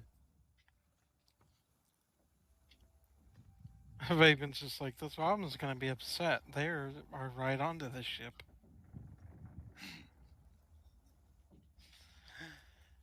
All right. Anything you guys want to say Didn't to? hear me? Oh no, I did. I just didn't didn't have anything to say in character. So, does anyone have anything they would like to say to Imamu while being guided along to the locker rooms, or are you guys just going to follow along? Greylog will ask, are there any rooms here that we could rent for our stay during the tournament? I'm afraid not. Most of the cabins are already taken up by the crew or by the brethren and the various sponsors. I'm afraid that if you're in the tournament, you're going to have to share the locker room with everyone else. Although, don't worry. Over here, and he points to a relatively nice-looking door that's actually not too far from his. You notice this one is painted a fine red instead of a fine gold. And he smiles and managed to win the tournament, and you'll be allowed to stay in the champions room. We will allow you to stay there for as long as you like, and you can leave whenever you feel up to it. Just as long as you don't make trouble, of course. And as he continues along, he kind of rattles off. Now, I've given everyone a sort of measure of what I expect from them, not to mention a little bit of first come, first serve. And you guys pass by another door. This one plain, but other than that, clean and nice looking. This here's the Major League locker rooms. Managed to get up to the halfway point of the tournament, and I'll bump you up to these quarters, as most of the fighters in the minor league tend to leave once they've tried and failed. So you can look forward to getting this room in a few weeks, assuming you manage to win. And where you'll be staying, and he takes you to the complete opposite end of the fucking ship from his office.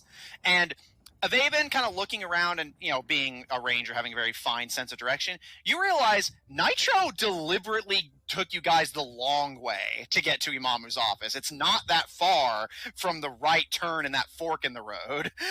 So he seems like he deliberately took you on the longest route possible, which is seemingly the reason that you nearly didn't have a free spot in the tournament if he wasn't willing to kick the goblins out. And you are taken to a dingy, cruddy looking door. Less a proper door and more basically a slab of wood that's just nailed and bolted to the ship. And Asari, you note with a kind of grimace that there's actually like cuts into the top and bottom of the door that make you able to outright see through it. But as Imamu just, without a care in the world, happily throws it open and strides in, all of you behind him. Paul, as you step in and kind of take a look around, you see that given that it's late at night at this point, you do not see any of the other fighters. But what you do see is that you guys are in a kind of small little, there's no way around it, cabin. You notice that there are 11 doors, just kind of counting the one you just came in through, that basically line the different parts of the walls. Again, it seems all kind of haphazard. All the doors seem kind of poorly maintained and makeshift. And Imamu just kind of casually, as he walks around, just, that's to the bathroom, that's to and like he's just kind of rattling off like bathrooms, changing rooms, showers, things like that. And looking around, you notice that for a locker room, there's no lockers. You see that all the other fighters have just left their equipment and backpacks just in this central area, lining the walls, presumably closest to their to where they're staying. And eventually he takes you to a door on the right side and just, and this here's the actual sleeping area. I hope you don't mind sharing bunks with some of your opponents. Oh no, all the better to get to know everybody better. That's the spirit. And with that, he kicks open the door, and you can hear immediately some swearing and shouting and jumps as the crew, the fighters all get woken from their fucking sleep by this, and just all hands on deck.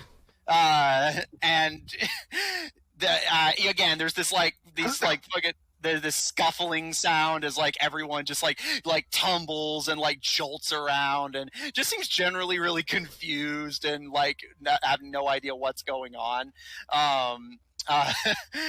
But eventually, as the clamor dies down, Imamu walks into the room. You guys see as you walk in behind him that this room is literally just a small like makeshift little part of the ship with just hammocks strung between the different like support beams of the ship. This room is like swelteringly, oppressively hot. No blankets, no pillows, just hammocks.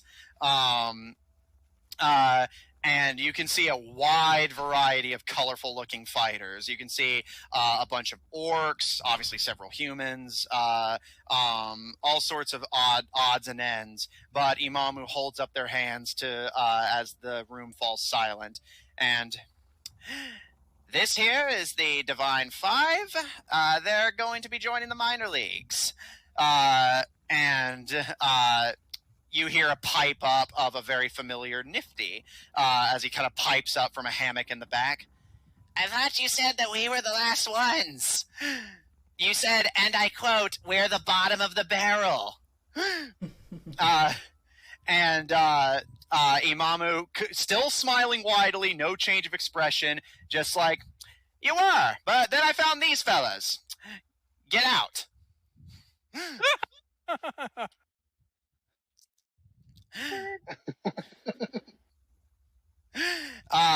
And there's this kind of silence for a long moment before all of the fighters, sans the goblins, just burst out laughing. And as you can see, the goblins kind of miserably gathering what little belongings they have and trudging towards the door. You can see like one of the fighters, a kind of young-looking girl with dark hair, kind of like slaps one of the goblins on the back of the head, and just like, better like next time, greenskins. But then you can hear one of the orcs in the hammock across from her, what'd you say? Green skin. and they stare at each other for a moment before they just immediately start fucking fist fighting. And the goblins just kind of bob and weave under the chaos as the girl's seeming teammates jump in to support her, and the orcs jump in to help their friend. And the goblins trudge past all of you, except for Nifty, who at this point is wearing a Stenson hat, and he looks up at all of you, and seems like you can see that glint of recognition, and just, oh, you guys got in! Yeah. We managed. Well, congratulations. Now, whenever I get my hands on those Divine Five guys, Oh, they got it coming for them, don't they? Oh, yeah, they do. I'm gonna turn them into soup. Sounds delicious. Captain, Let me know when it's on. Captain, didn't they say their names was the Divine Five? Well, yeah, but they said the Divine Five's a team of people. And he points to Asari. That's just one Divine Five.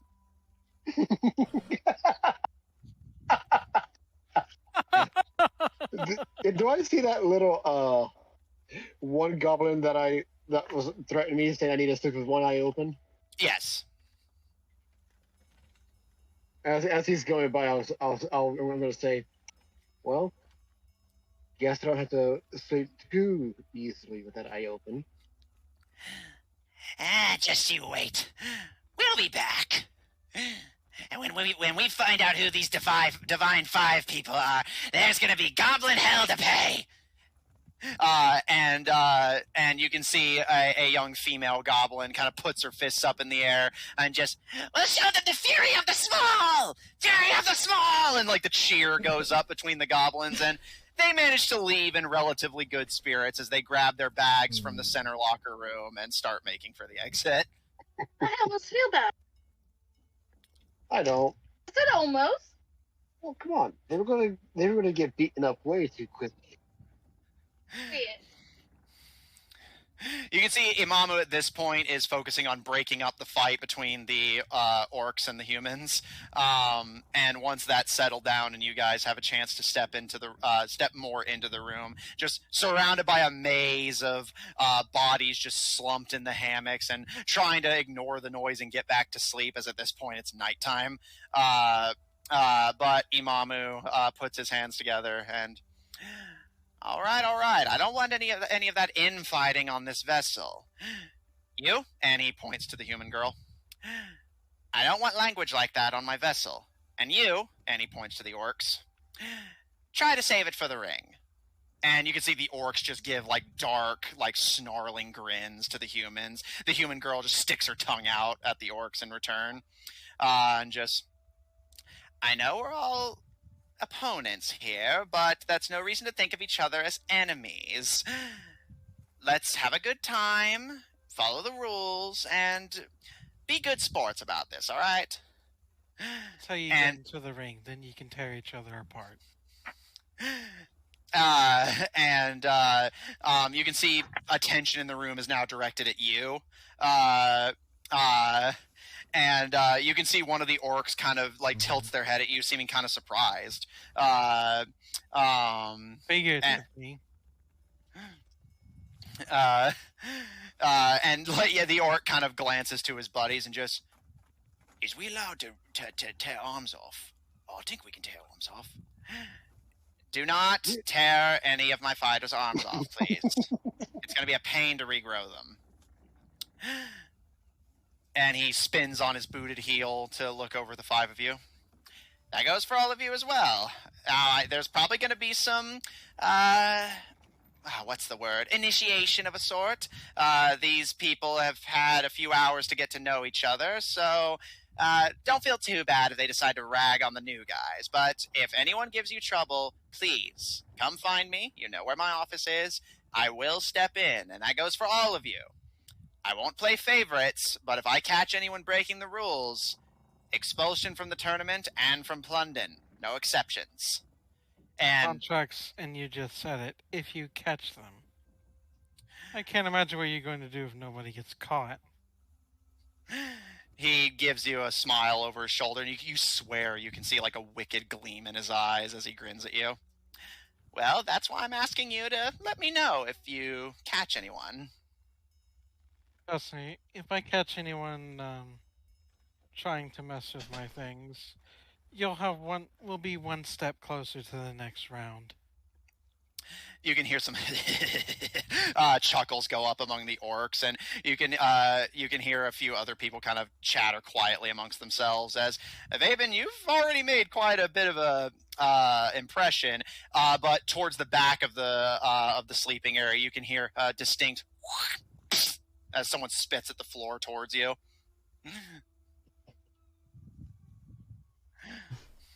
Raven Sure we're gonna be literally best of pays friends that no here. mind. All right. Do any of the five of you have any questions that I can answer before I get back to my office, or should I leave you to drop your things off and settle in? I think we're I good. assume there's probably a place to get drinks for tomorrow. Aye. All of our facilities are on the top deck. As long as it's in the daytime, you're free to browse. We will be bringing you dinner. Well, dinner's already been served. I hope you've already eaten today, but for future reference, we will bring meals after the fighting round is over and breakfast before it starts. For now, try not to kill each other. The tournament will be officially beginning in a few days. Just want to give time for all aboard who's coming aboard. And once I've gotten all of your paperwork sorted and everyone who I think is going to be here is here, then we'll get started. Shouldn't be any longer than a week. Hey. In the meantime, take the time to explore. Get to know your opponents and try not to cause too much trouble. And he gives you all a smile, and with him looking at you, so he's looking away from the rest of the fighters, he gives you all a very obvious wink. Like one of those like dad winks where like you could probably tell even without looking at his face just from the movement he does, that kind of like face.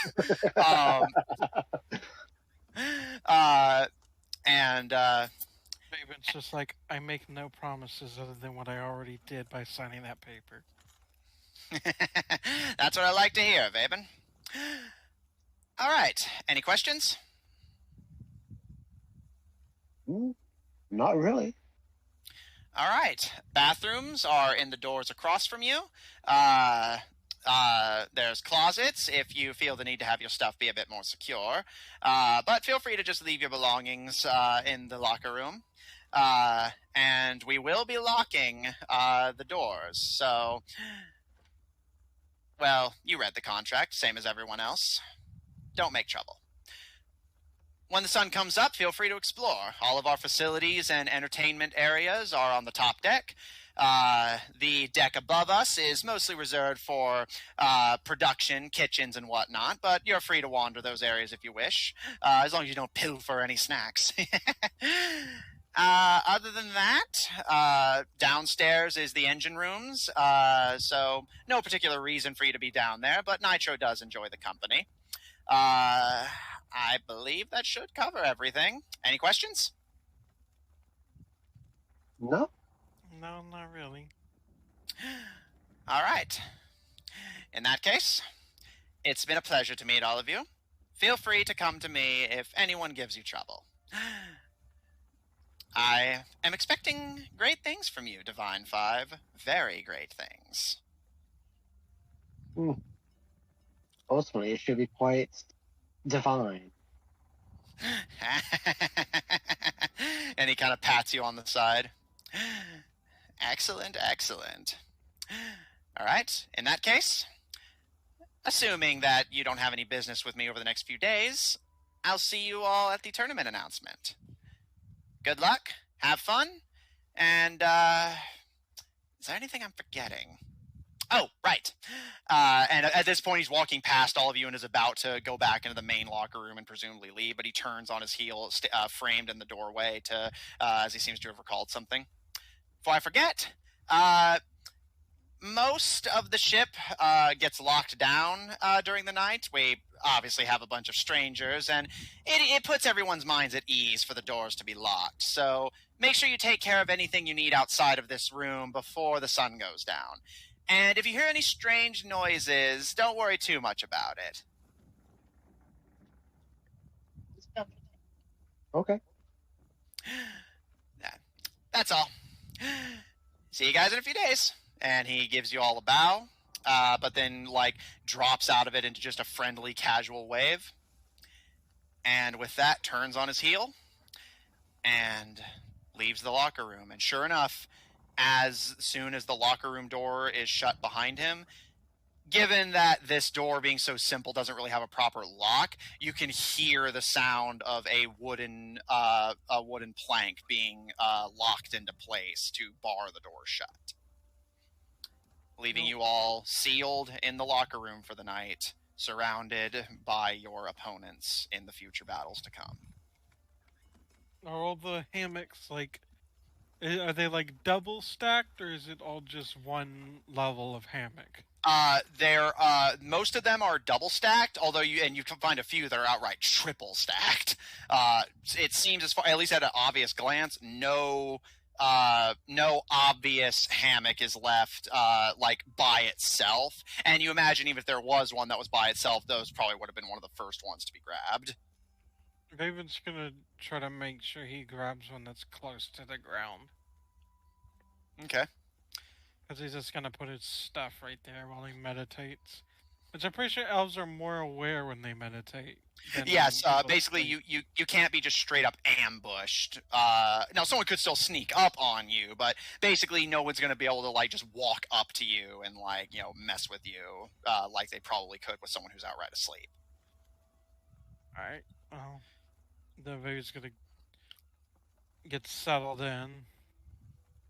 Okay. Flower and Fall, anything from you? Keeping his stuff next to him, so if anybody wants to mess with his stuff, they gotta walk up to him. Fall. We'll just huddle in with someone else. All right. Any preference on who you share a hammock with? I would say Paul because they know him the best. All right. Paul, what are you doing?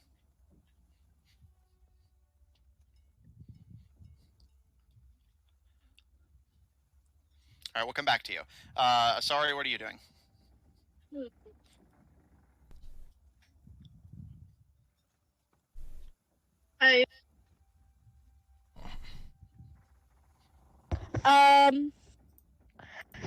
I'll just use my backpack as a pillow and just find a place to hang out. Okay. Greylog?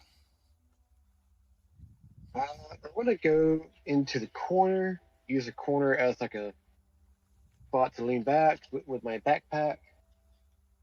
And before I go to sleep, I'm going to actually summon my wild friend.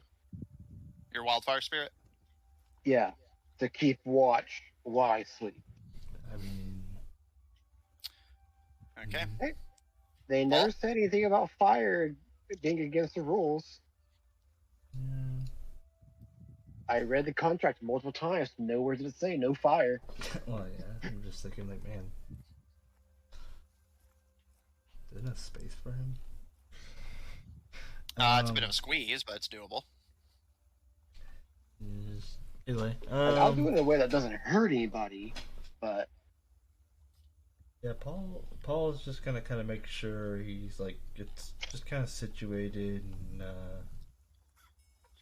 and with all the fighters here, probably the most that more we would have to be here.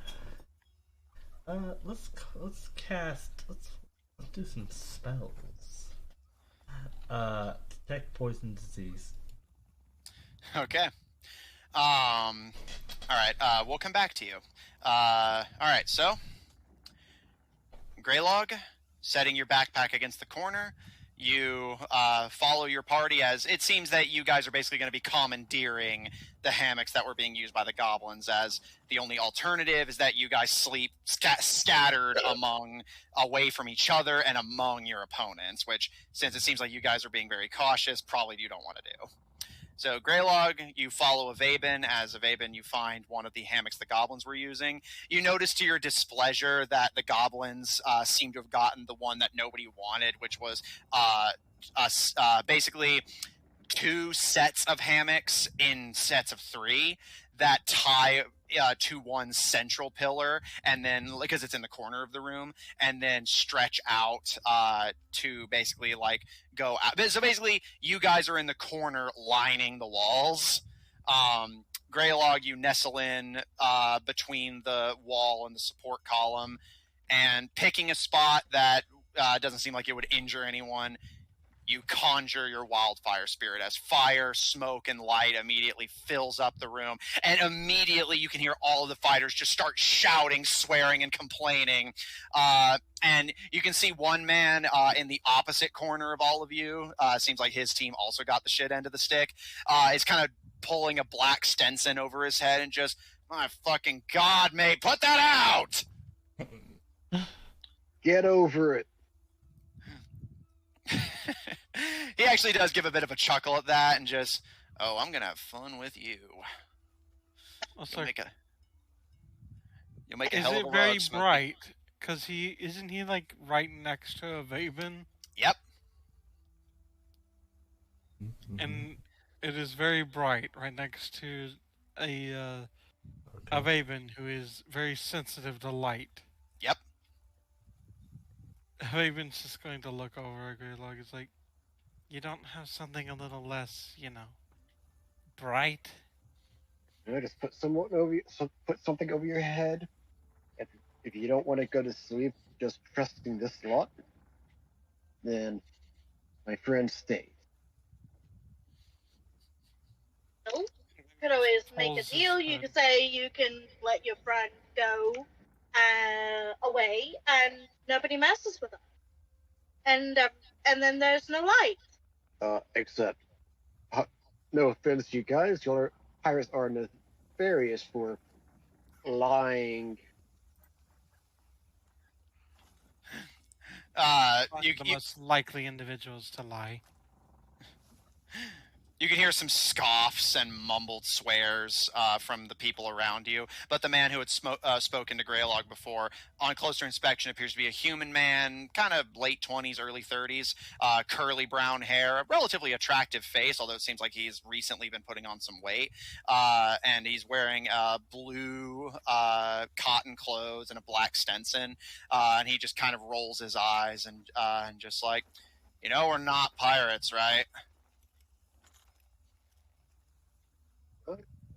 You work for the Brethren, you fly a black flag, you're a pirate. Yeah, the guy on the ship told us once you walk onto this ship, you're a pirate. I don't remember signing anything aside from that Peacock's contract, and that didn't say nothing about becoming a pirate. Well, I still Neither wouldn't did I, trust darling, mercenaries you know to that. not lie either. Yeah, fair enough. All right, but if that thing keeps me up, I'm killing it myself, and then you. Yeah, as I told my friend, put something over your head. So he just pulls the hood of his cloak over his head. Greylog, as you settle in, preparing to sleep as best you can with a flickering firelight, Avaben, using your backpack as a pillow, you attempt to fall into a meditation on the bottom hammock. Asari, you crawl into the hammock above Avaben. Avaben, you kind of pause for a second as you can hear the hammock creak a bit under Asari's considerable weight, but thankfully it doesn't give way Avaben's completely. just going to say, if you fall on me. Would Would you like to finish that sentence, darling? Oh, I did. I'm leaving it open-ended. Oh, also, We're not really much of a team if we fight amongst ourselves, I'm just saying. my little wildfire spirit does not shed light, by the way. I know it doesn't mechanically, but it's still fire. There. And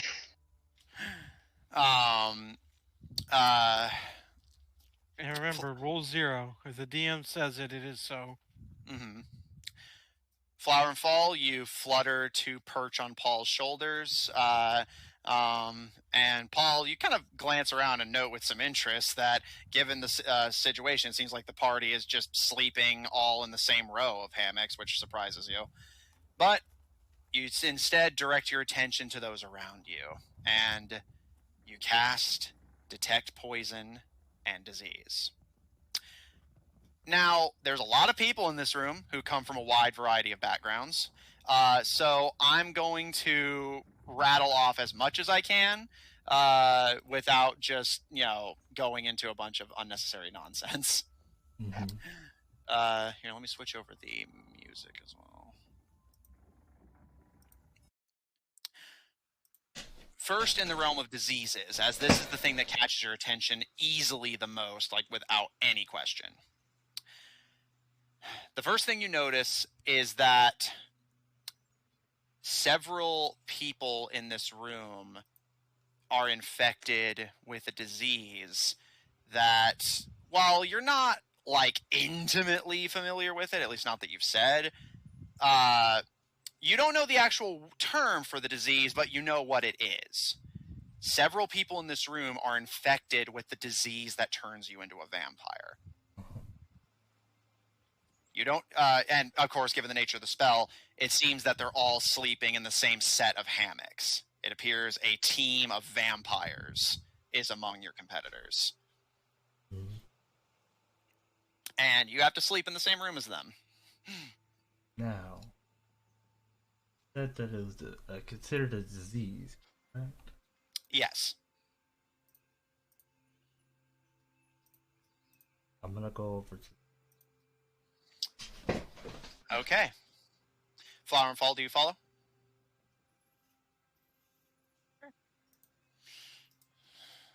Okay. This is interesting. Wasn't expecting this. All right. I hope all this time still counts towards the 4 hours. That Oh, no, yeah. Evasion needs. Yeah. Don't worry.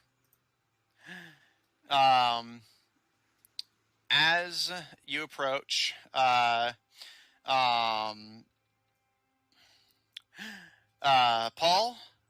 looking over them, it appears that they in total appear to number about 5. Although you do estimate that, given that as Greylog has well established, people are sneaking about, and you do spot a couple of empty hammocks near them. It's possible that they have more teammates that are currently sneaking around the ship, or it's possible that people also figured out what these people are and don't want to sleep near them. Either way, you notice that there are 5 currently present, all of whom have filled their hammocks with soil and are kind of buried in it with just their heads poking out. And Flower and Fall, as you follow behind Paul as you cross the sleeping area to approach the vampires, although Nosferatu would actually be the appropriate term, since vampire is specifically those that follow Dracula. You approach the Nosferatu, and the moment you do, one of them, a female one with dark hair and kind of understandably, given her condition, pale skin, kind of briefly unburrows her head from the soil as if sensing your approach. And although whether she was asleep or not is anyone's guess. And she kind of looks you up and down, and after staring at you for a moment, just, "Can I help you?" Mm-hmm. I'm gonna double check. You said it's considered a disease, right? Yes. The condition that turns you into a Nosferatu is a disease. Okay. Well, I was doing a little look around and I couldn't help but notice y'all's The condition. undead thing? Yeah, I guess you could say that. What of it? I mean, unless you're happy this way, more power to you, but I'm willing to help you with that. She kind of raises an eyebrow, and Why? Why not?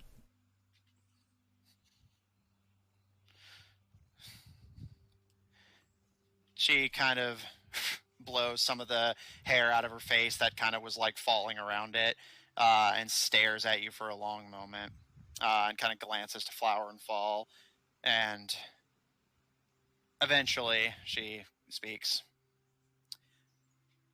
Well, with all due respect,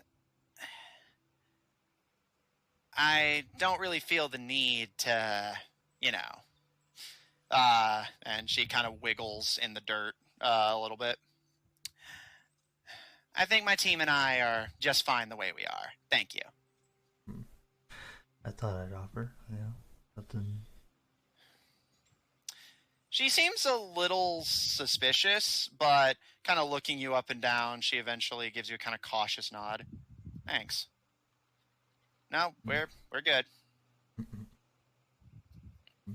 You're the weirdest team to have ever competed in this game, probably. I mean, yeah, like, from these people's perspective, you came in, Avaven kind of vaguely threatened everyone into not touching his stuff, and then Paul immediately was like, hey, I see you guys are Nosferatu, and everyone else seems to be avoiding you. You want me to cure you? I'm not going to force you, just if you want, I can. And then whenever they say no... Greylog flash. Yeah, Greylog flash banging everyone, and then, like, basically saying, yeah, fight me about it if it bothers you. And fucking... Not to mention that these people's first impression of you is that you replaced the goblins. So, that's a very wide range of possibility there. Mm-hmm. Exactly. Because the goblins are wild such card. a low bar. Mm-hmm. Well, as you so kindly put it, we're wild cards. Well, I asked and they turned me down, so I will kind of just give them a nod, give them like a gestural nod, head back. She, again, seeming a little off-put, although it could just be being both tired and suspicious, she buries herself back into the soil and disappears from your sight. Imagine they just do like those spiders in the desert. Basically, yeah. Paul, turning your attention away from the diseased Nosferatu, you turn your attention to around you. You notice that the team that seems to include that human man who had argued with Greylog appears to be not on them, although one of them does register having some in their pockets, which is what gets your attention on it. It seems that team is carrying a lot of drugs with them. You notice that one of them is sleeping with it in their pockets, and you notice a similar aura from your spell outside, where everyone's stuff is just kind of laying around. Given that it tells you what the poison does, you note that it is essentially tobacco. Tobacco. So yeah, basically a chewable drug that, makes you feel nice.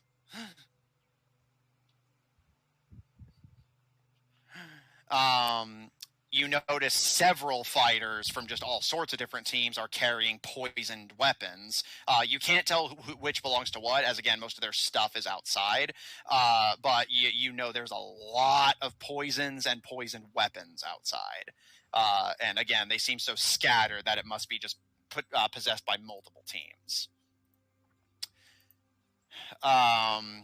Beyond that, you notice several more drugs, which concerns you. But other than drugs, poisoned weapons, and the Nosferatu's disease, you don't find anything else with that particular spell that alerts you as something odd. So basically, a lot of drugs, a lot of it chewable, and the Nosferatu have the disease that makes them Nosferatu.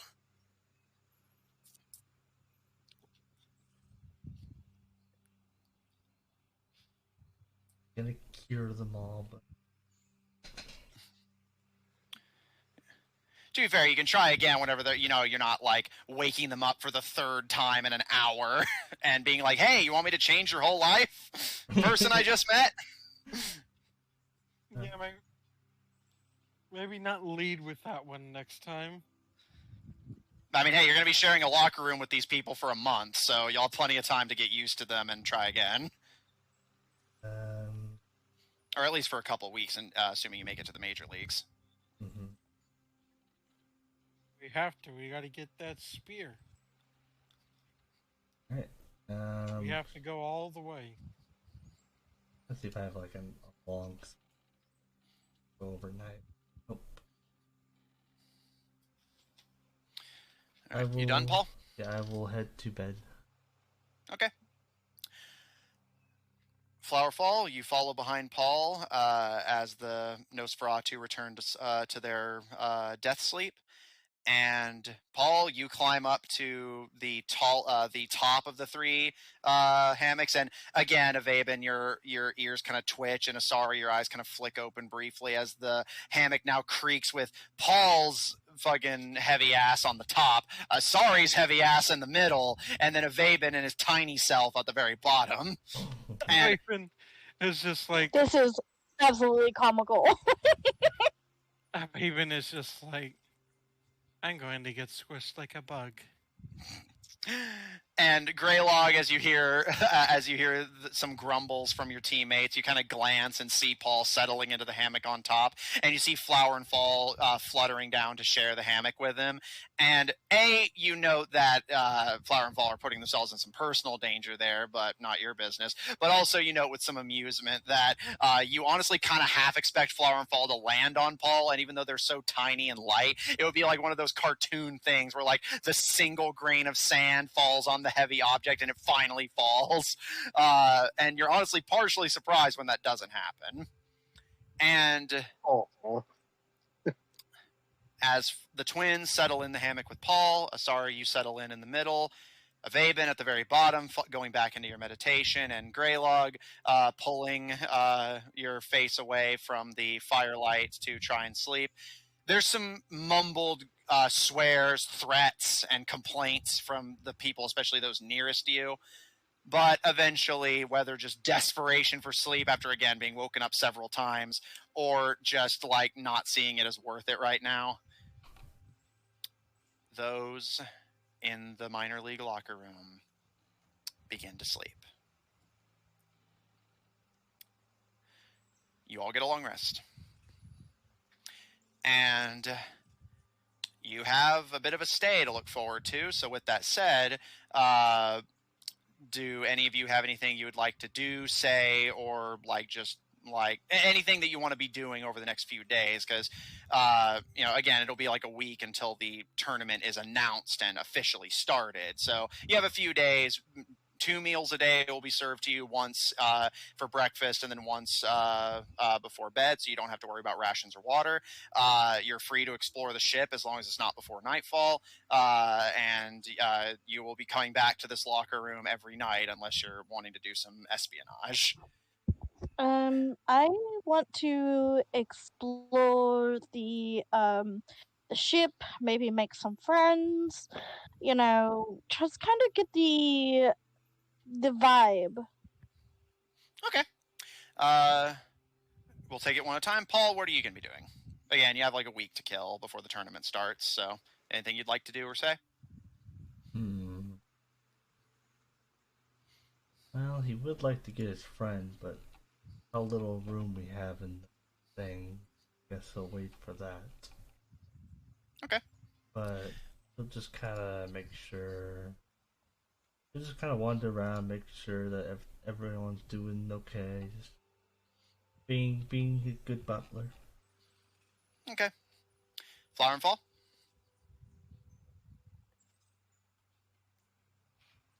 Rip. All right, we'll come back to you. Greylog? So remember those animals that he saw being loaded onto that one boat? Yes.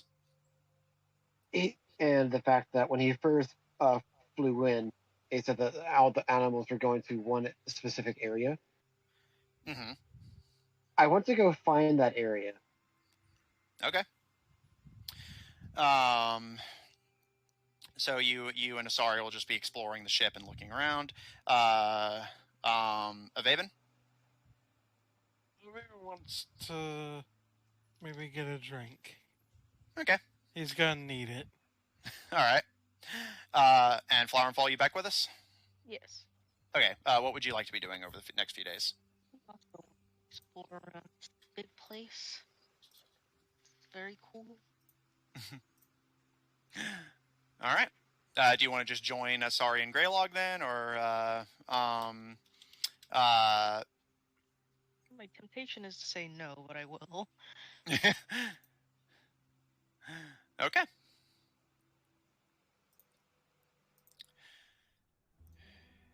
You all settle into something of a routine over the next few days. Despite your suspicions, any obvious acts of espionage are not, at least at the very least, they're not made obvious. I was gonna keep an eye out for anyone he might recognize. Okay. Oh yeah, I definitely want to keep a lookout for Miss Scarlet. Okay. Paul, you mostly content yourself to the locker room itself, trying to keep the facilities clean and make the minor league locker room an actually habitable place to live. And while, again, they don't demonstrate it super obviously, the crew, or at least your opponents, do start to be a little more friendly to you. As, you know, I assume you go out of your way to clean their areas as well as yours, right? If they're willing to let me do it, then yeah. Okay. No, yeah, I just, because that's what you did last time, but I figured I should ask. So yeah, and to their credit, while they don't let you touch their stuff, they do let you clean, like, the areas around where they sleep and where they store their items, and they do seem to appreciate it for what it's worth, although they don't, again, they're not super vocal about it. Avaven, you mostly content yourself to the luxuries and facilities lining the top deck. And while you do see the occasional cannon or siege weapon that defends the ship, the luxuries found on the top deck are by far the most removed from what you'd expect of pirates. You can see entire restaurants, like an entire civilization just has been supported and maintained at sea by the efforts of these pirates. And a lot of seafood. Mm-hmm. While the smell is far from pleasant and the motions of rocking on the sea are hard to get used to, as well as the kind of ever-present vibration of the massive engine, you eventually start to adjust to it. Eventually, the vibration becomes and rocking of the boat becomes more soothing than disruptive. You may not be much of a seafarer at heart, but you've been to worse places. And you enjoy the drinks, the food, which you're while drinks do not come free, even for fighters, you are able to get yourself a drink. I'll say, it'll be the usual, like, 5 coppers for a glass of ale and mead. So you can just deduct based on how much you think you're going to be drinking. Okay. It's Um, going to depend a lot on if he finds anyone if there's anyone to talk to while he's drinking. Looking around, again, this place is huge, and, like, pirates are kind of going to and fro everywhere. And you imagine that most of the people you had met in Tortage are likely busy right now, given that, they have a meeting to attend to and their own cruise affairs to sort out. Over the first few days, you do not see anyone you recognize, but you pop into the bar for a drink periodically, nonetheless. I'll say 2 silvers for just periodic visits to the bar over the course of the week.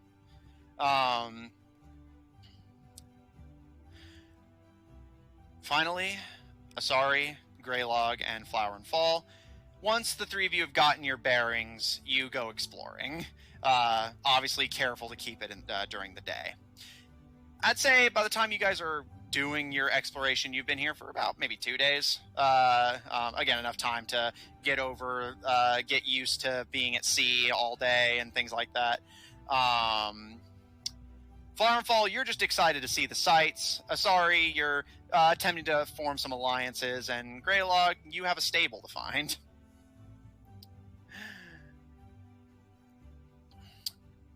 Greylog, because Asari, you said you're just trying to make friends, right? So you're not necessarily looking for anything specific?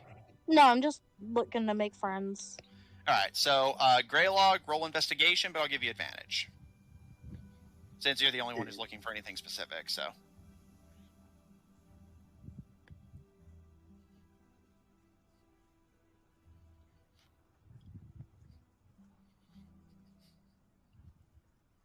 Okay.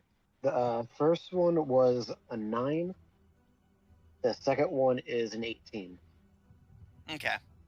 Double that result. Mm-hmm.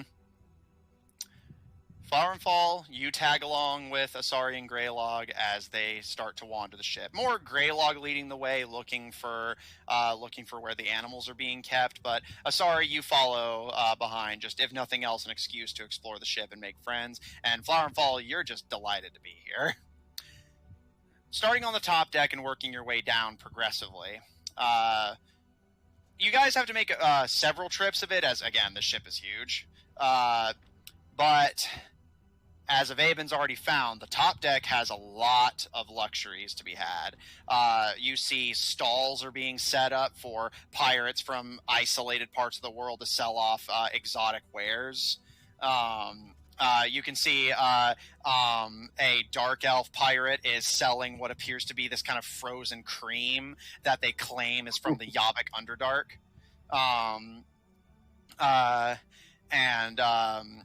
You can see like a Saurian pirate is selling off exotic eggs that they also claim the same. All sorts of just odds, ends, baubles, and especially food is being served here. And honestly, the thought that occurs to the three of you as you explore is, pirates or not, you can see why you need to pay tickets to get on this place. It's basically a third age cruise. Yeah. Down to the secondary deck, right below the top. This deck is mostly comprised, as the captain had told you, of just things that the ship needs to run. You see kitchens, you see galleys where presumably the brethren and the higher-ups and crew of the ship will be eating. As understandably, given that they live, work, or sponsor this place, they get a little bit more luxury than you guys do. But Greylog, you were disappointed to find, at least on this deck, nothing in the way of a stable. However, on reaching the tertiary deck, at this point you guys have been kind of exploring the ship on and off for a few days now.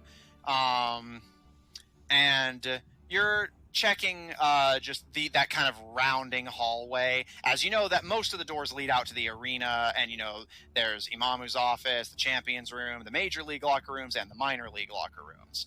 But you know, obviously being interested in looking around, check some of the other facilities on this floor.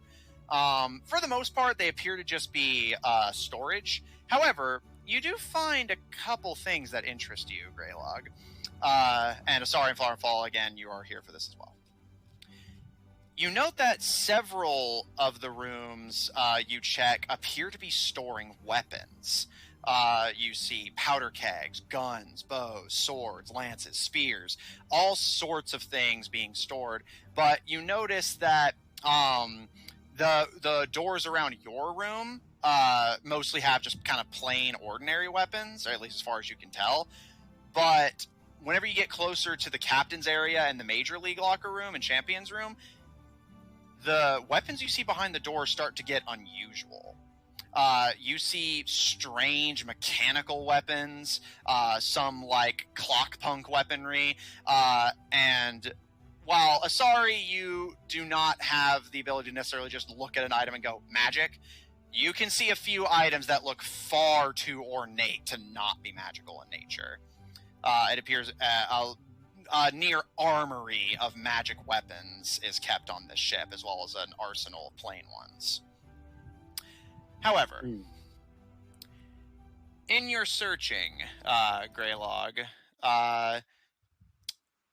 you find yourself approaching one of the, just again, kind of various doors that line the opposite wall of the arena. And directly across from one of the entrances to the arena itself, you find a rather large and reinforced-looking wooden door. And behind it, you can make out the sounds of kind of low roars and grunts and hums of what is definitely animal life. This is where I go. Y'all don't have to come in. I'm just going to be talking to the animals. Greylog, you put a hand on the door and push. Nothing happens. You pull on the lever. It's locked. I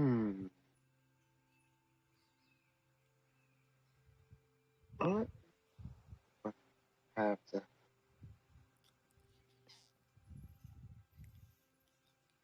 Could I, use my...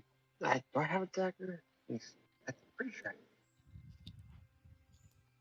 should have. Could I use some of my tinker tools to unlock the door? You can try. I want to try. Make a dexterity check. I just want to say, I don't want to wind up going too much later than the end time. Oh, no, I'm not planning to go like a crazy long time. It's just we haven't reached it yet, so I was... That is a 21. Okay. Greylog, you... now, I'm going to say, Greylog, you can get this door open, but there's no way you're going to be able to use your improvised, basically machinist tools to get that door open without making it pretty obvious that someone broke in. Are you okay with that?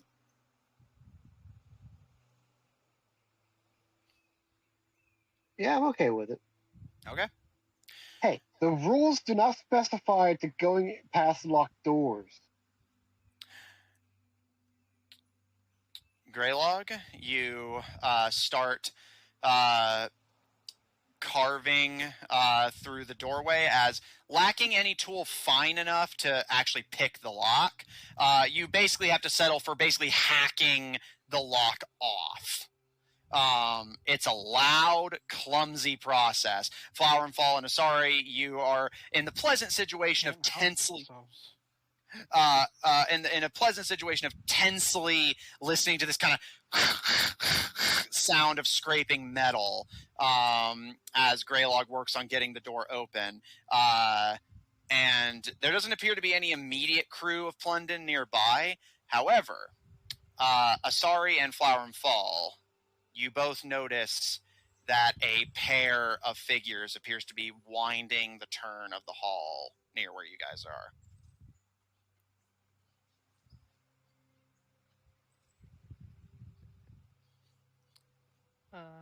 They'll look towards the figures. All right. Walking down the hall, turning the corner, Greylog, as you're enveloped in this process and neither of the two saw fit to warn you, you're quite literally caught red-handed as you continue to hack away at the lock, and you glance up just in time to join Asari and Flower and Fall in seeing the figures approach, although they've already seen you. Approaching you, you actually recognize the two as being from the minor league. They've been sharing the hammock area with you. You recognize these two as sleeping in hammocks not too far from the curly-haired human that had smack-talked Greylog. These two both appear to be human as well. One of them is dressed in these kind of grayish-blue tones, a hat kind of wide-brimmed on their head, but he's a very handsome figure. His hair is healthy brown and slicked, and he has a very well-kept goatee. You've seen him shaving in the locker room bathrooms occasionally. Wearing a, again, kind of grayish-blue jacket, and his undershirt is this just flat gray color. His clothes are humble but very well kept, very, very middle class. And walking alongside him, they had been seemingly embroiled in conversation before stumbling on this unusual sight. A black-haired human man, seemingly of Asian descent, with a simple bowler hat on his head, very humble set of canvas cloth clothes, but carrying what, sorry, at a glance, you count no less than 6 daggers on their belt, and that's just the ones you can immediately see from this angle. His hair is long, flowing, and black, and kind of frames his head. And he too, again, his clothes are humble but very well kept. And you can see over his canvas cloth clothes, he's currently wearing a kind of thick-looking green jacket. And as the two of them look over the three of you, the blue and gray figure speaks up first. So, what's going on here? I have a thing for checking out animals, and there seems to be quite a few behind this door. No sabotaging, just inspecting. Well, we're not part of Plundan's crew, son. We ain't gonna rat you out. I was just wondering what all the noise was about. Would y'all like to come see for yourselves as well? We would, but, you're not going to get in like that. And if you do, you're going to get caught. Good point.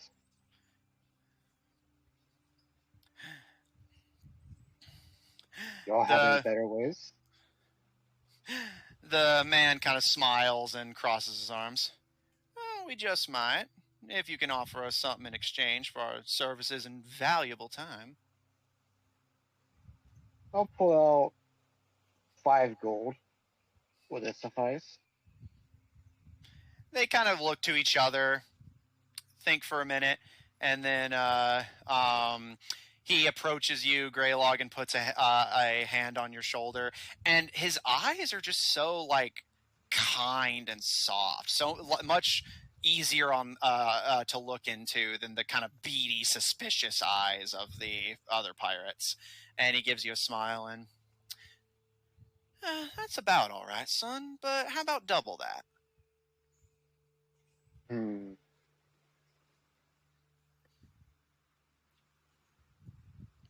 This or nothing. I don't have that much on me.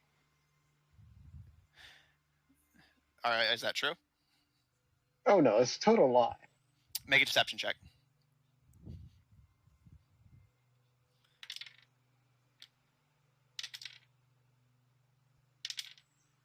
Come on.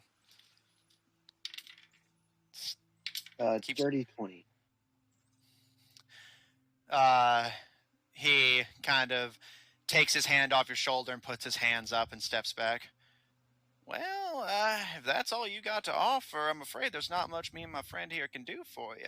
But we'll try to make sure that... Sorry, I'll roll my eyes and I'll give him the other 5 gold. And I'll kind of glare at Greylog. He takes the gold from both of your hands with a smile and puts the gold in his hat before putting it back on. And he nods to his green-jacketed friend, who nods and kind of gently nudges you out of the way, Greylog, and breaks out a set of thieves' tools to start busting the lock. And he gives a smile, and since we're in the interest of being honest with each other, and you've made sure to buy our silence...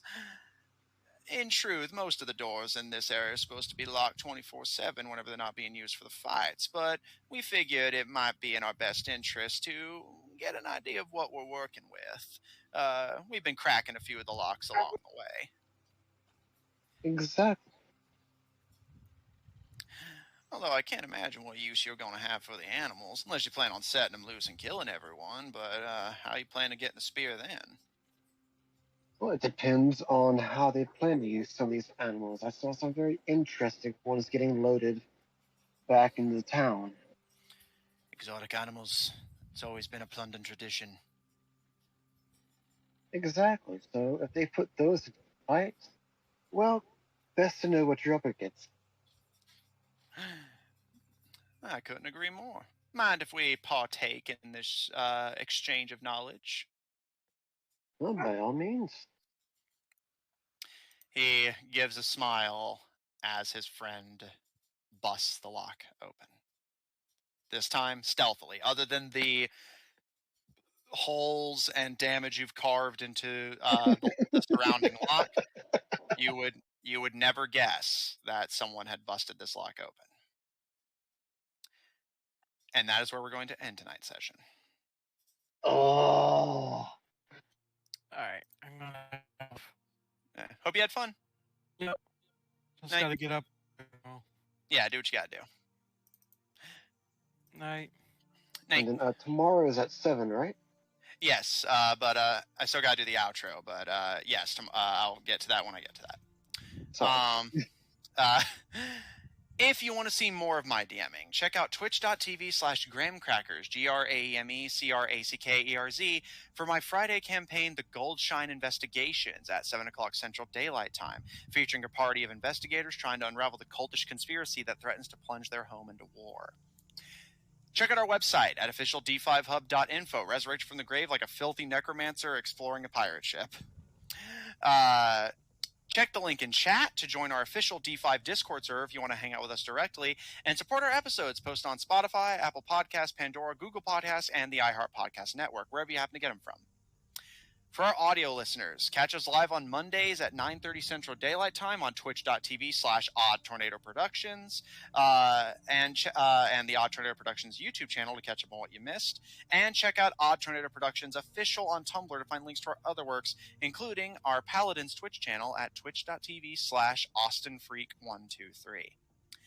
If you enjoy what we do, please support us on Patreon. That link's about to be posted in chat as well, or on Ko-fi at kofi.com/OddTornadoProductions, and follow us on Twitter at twitter.com/TornadoOdd. The TNO are, in fact, capitalized.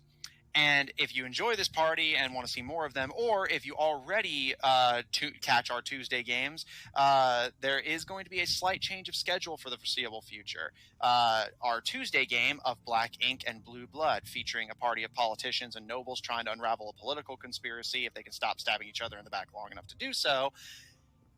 It will, for the foreseeable future, be starting at 7 o'clock Central Daylight Time rather than 9:30 as this game does.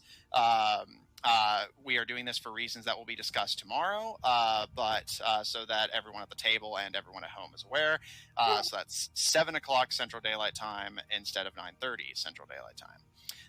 Beyond that, though, it's the same party and the campaign we've been doing on Tuesdays. So if you're interested, or if you already watch and want to make sure to keep catching it live, that's when and where you'll find us.